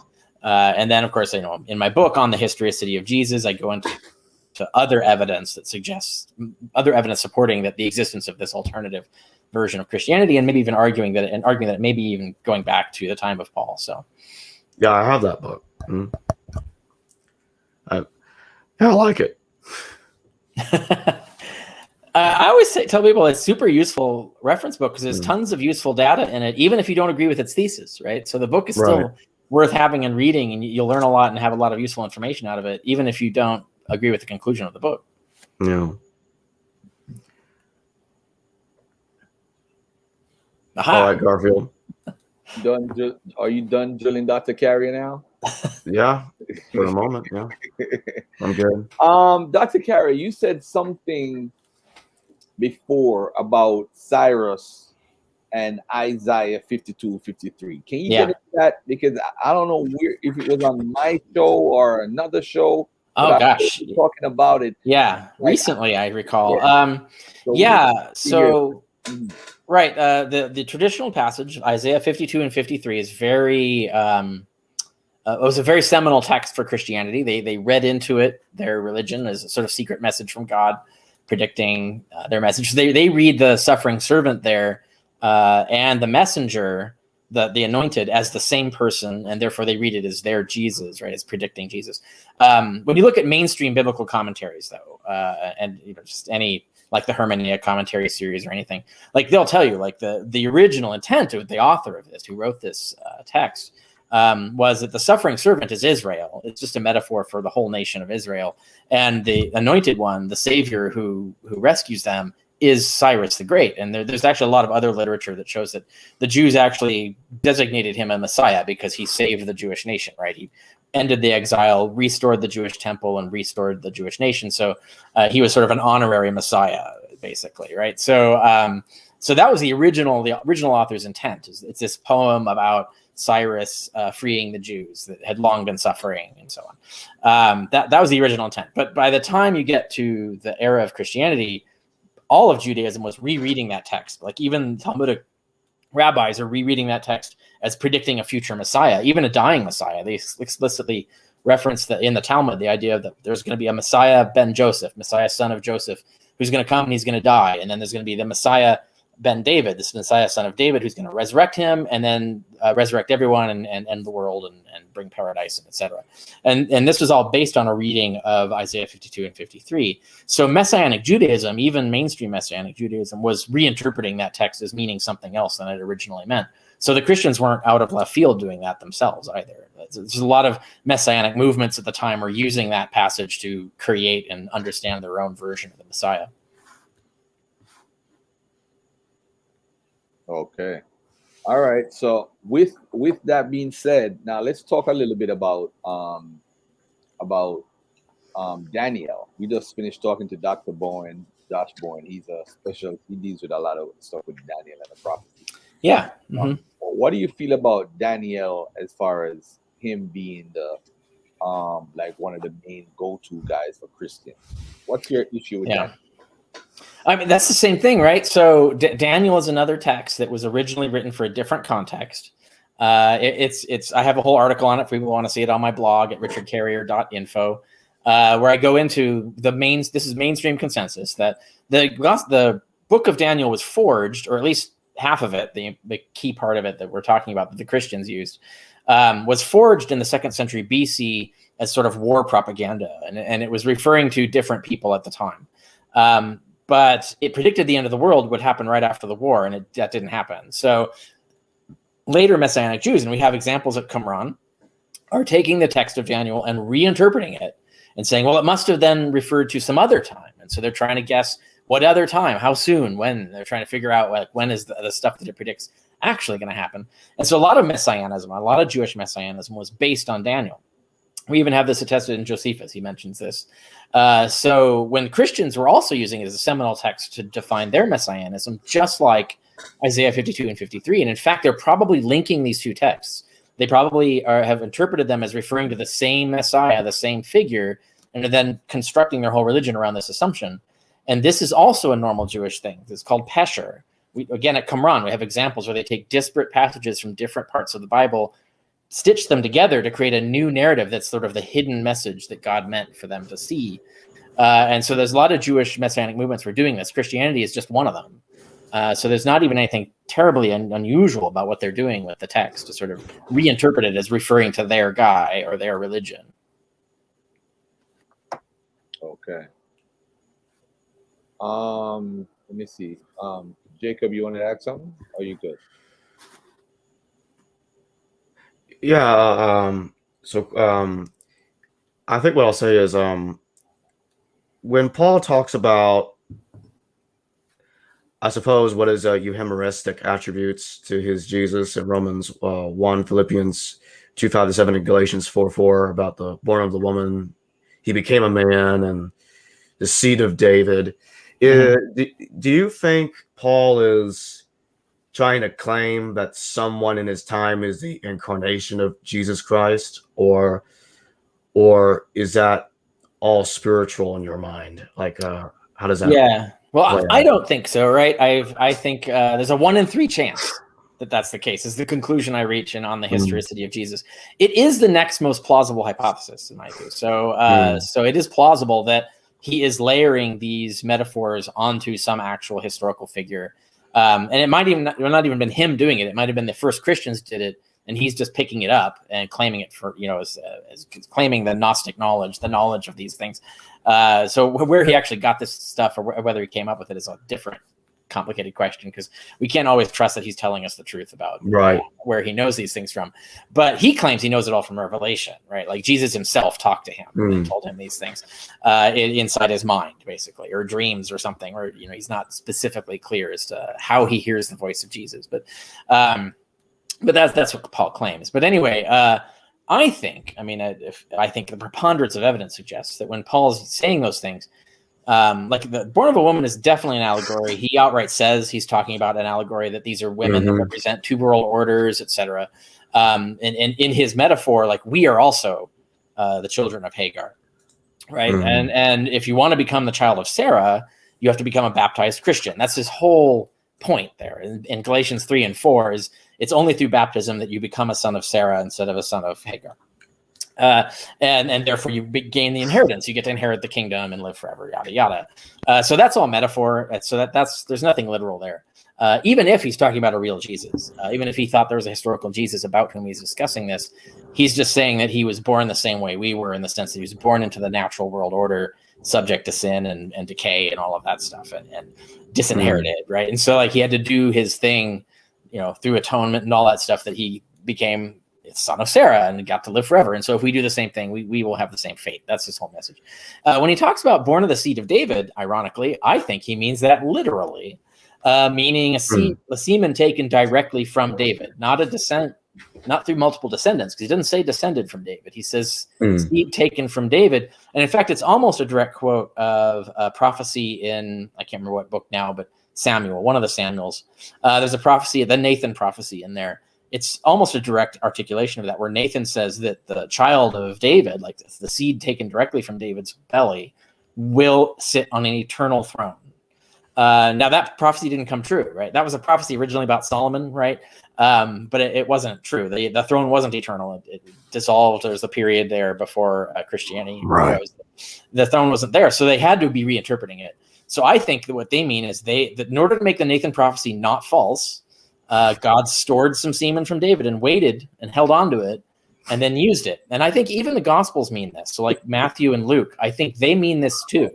That they mean God took this semen that he's been holding on to and used it to form the fetus in the womb of Mary. That's their sort of historicizing version of this. But I think they're doing the same thing, because where else does the seed come from? It doesn't come from Joseph, right?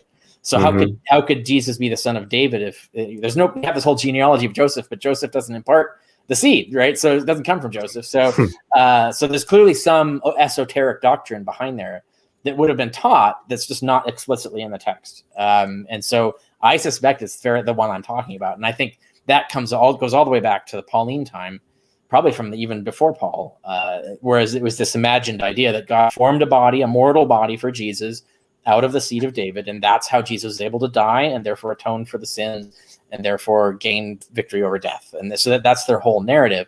And my suspicion is, my hypothesis on the historicity of Jesus is that they thought this all happened in some sort of mythic realm, some sort of cosmic realm on Earth.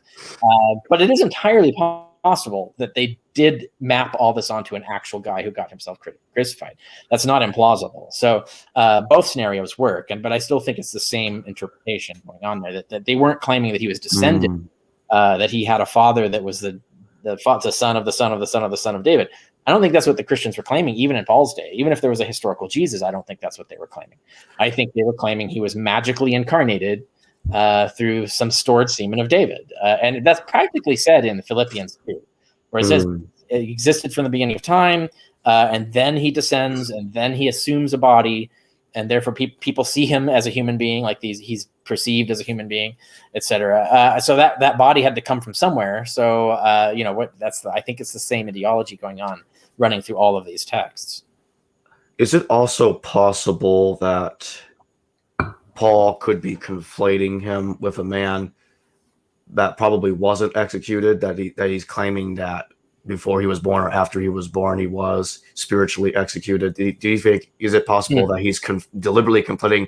What I'm saying is, what if Jesus is the mythical guy and the man is someone totally different? He's saying, but that man over there is the incarnation of Jesus. Kind of like in India, some people think that Buddha is the incarnation of Vishnu, but Buddha isn't Vishnu.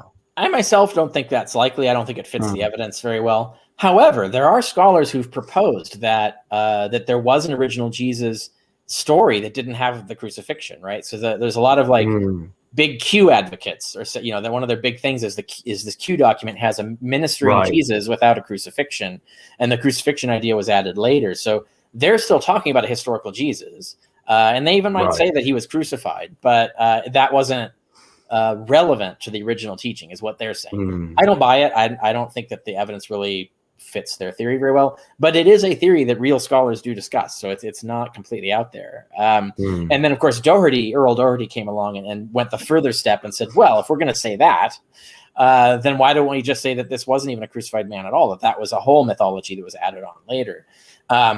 That's Doherty's thesis. I don't think that myself, but that's the one where Doherty's imagining a heavenly crucified guy, and they just co-opted the teachings of some other guy, and you know what I mean? Like, so and then they created this religion out of it.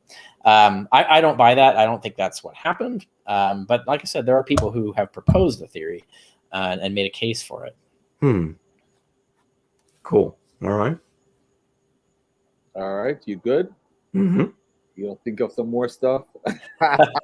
I'll save it for later. Oh, okay. Hey, what advice do you have for someone who holds to Paul's literalism of a Jesus?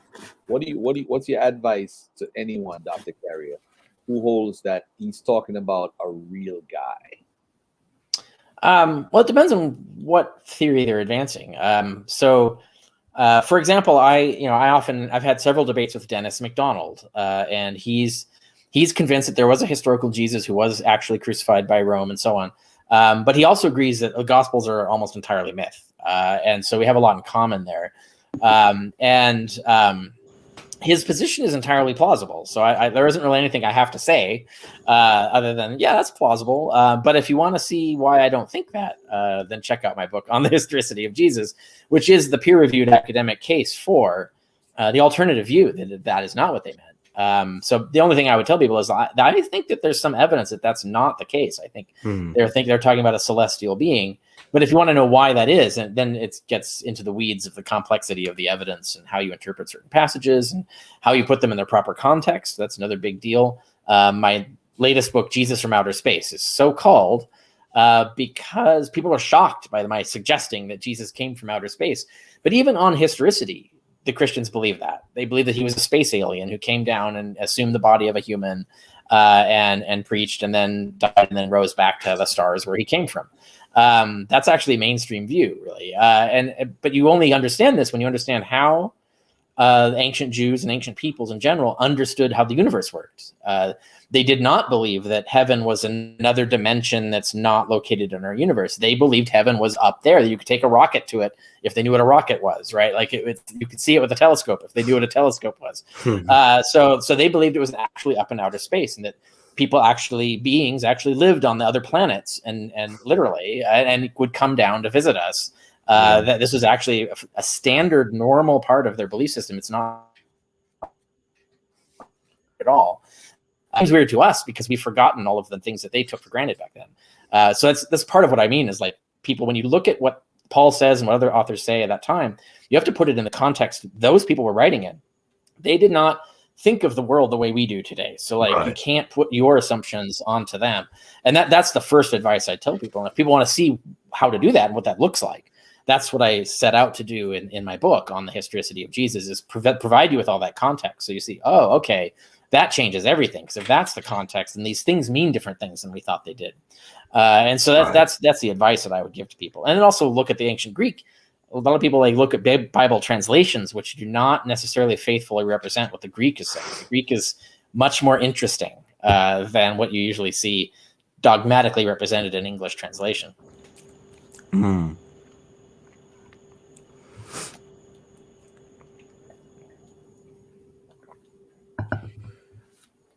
All right. Let me see if there's anybody else does anyone in the audience have a question for Dr. Carrier? So I had Russell Demerkin on earlier, Dr. Bowen, Dr. Carrier. I got all these greats in who my community loves.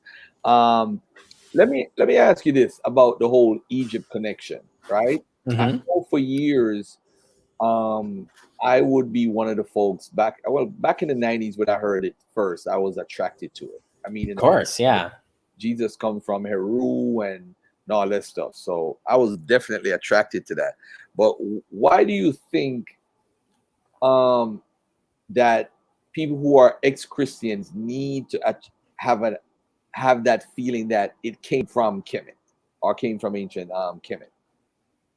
Well, I would think that would vary per person, right? There could be a lot of different reasons depending on where you're coming from, your own background, for example. It can make a big difference.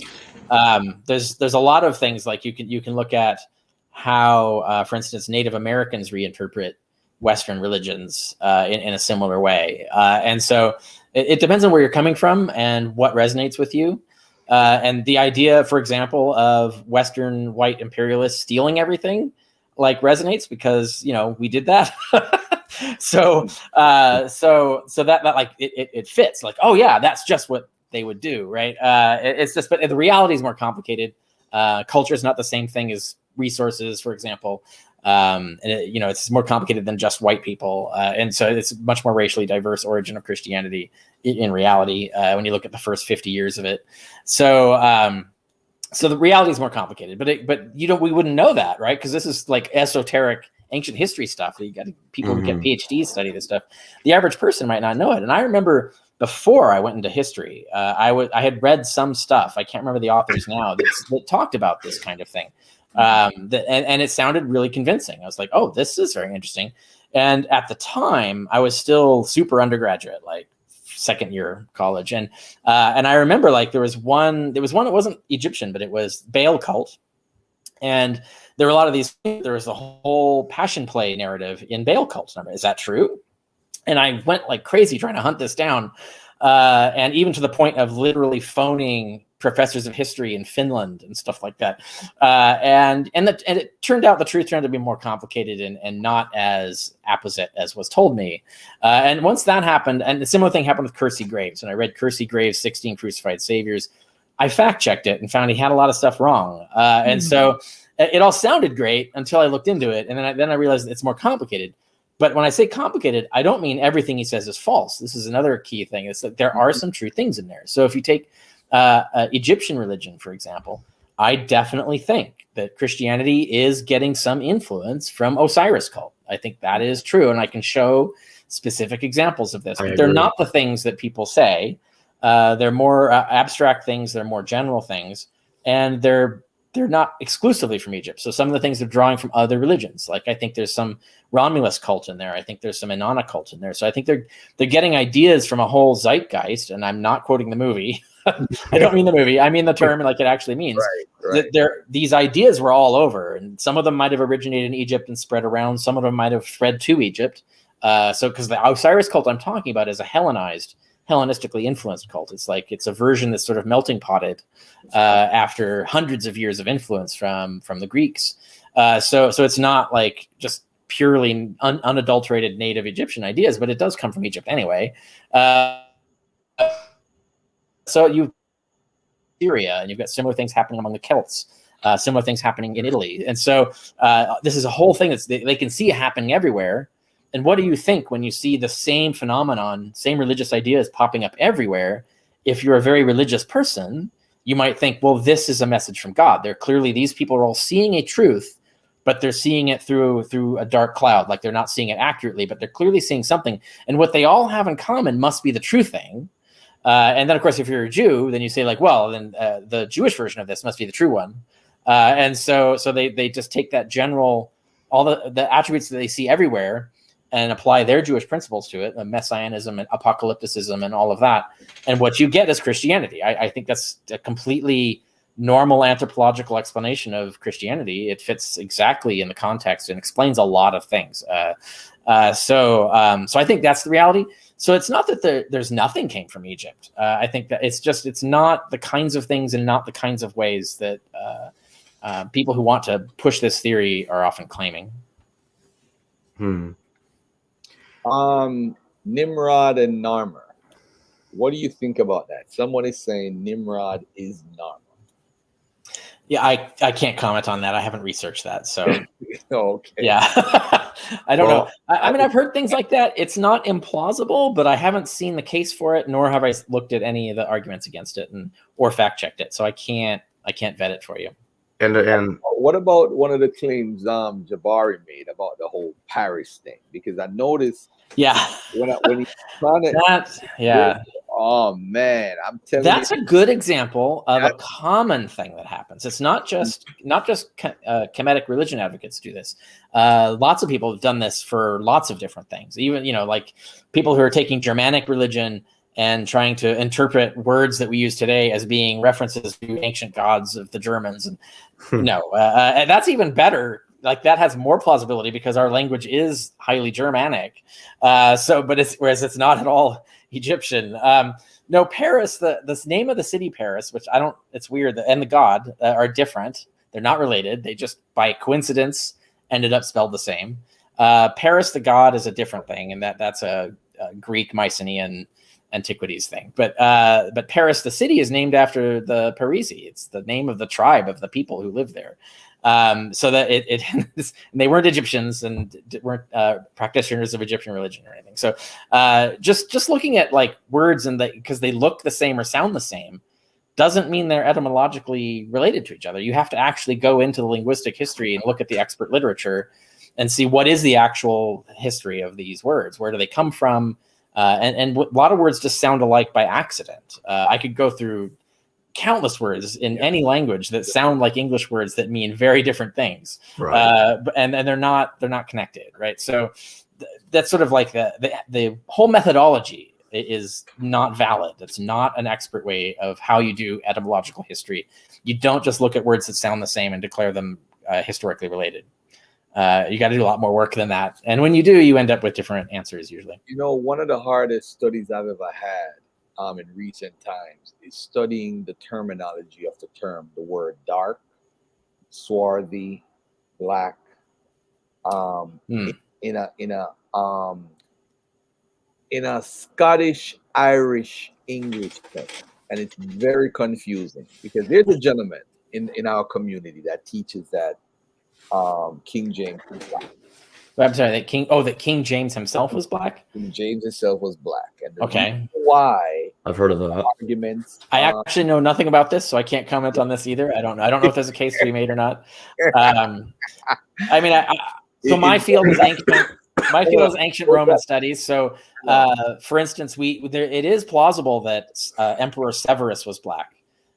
He actually came from Africa. Some of the images depicting him do depict him on the dark side, but more like North African black, not like sub-Saharan. But still, that's entirely plausible that there may have been a black emperor of Rome. They wouldn't have cared, right? Because for them, culture, not skin color, was the thing that mattered. So as long as you were as long as you spoke good Italian and knew Roman literature and were an educated person, followed the customs and stuff, that your skin color wasn't relevant at that point. It was you are a good Roman, and they did care about Italian heritage, but less so by the time Severus gained the throne. The whole obsession over Italian blood became less and less important by then because the Italians had set up. Dr. Curry, did you just say that you studied history? Did you just say that? Roman history. I didn't hear you. What? Roman history. Yes, Greco-Roman. So. Okay, so my period? All right, because one of the claims is that Constantine is a black man. That's one of the claims. Yeah, I haven't seen any evidence of that, so I can't say that it's implausible. But like I said, I haven't seen evidence of it. It's not discussed in the mainstream literature. So I tend to doubt it. But I'd have to see what someone's evidence for it is. I worry that it's bad evidence, but I haven't heard that claim. And I've read tons. I mean, the decline of Rome was one of my major subjects for my PhD, and that never came up in the literature. And I have actually read a lot of material on the role of Africa and Africans in the development of the Roman Empire, and it didn't mention that either. Whereas they do mention Severus. Severus comes up in that literature as relevant. So I'm not aware of any evidence that Constantine was black. Okay. All right. Let me see what else, because it's 10:30 at night here, 7:30 over there. I'm thinking about calling it a night. It was a pleasure to have you on. I'm gonna inbox you, Dr. Carrier. Thanks for coming to celebrate my birthday with me. Yeah, happy birthday for sure. And, nice to be here. I'm trying to figure out with Jabari if we could set up something for September. That would definitely be something. Yeah, think late September. Those are my only avails right now. All right. So late September, probably a Friday night, late September. Yeah, All Friday nights are good generally. All right. Thank you. Thank you, Dr. Carrier, for coming on. Ladies and gentlemen, thank you for celebrating my birthday with me. And Jacob Berman, thank you. Yeah, nice meeting you, Jacob. Same here, know Dr. Carrier. we've talked before. I'll message you. I'll message you. Yeah. All right, cool. All right. Thank you, guys. Peace and love. Thank you. Out of Thanks for here. having me. All right. Happy birthday again, Trevor Garfield. Thank you. And that's it. Peace and love, everybody. We out of here.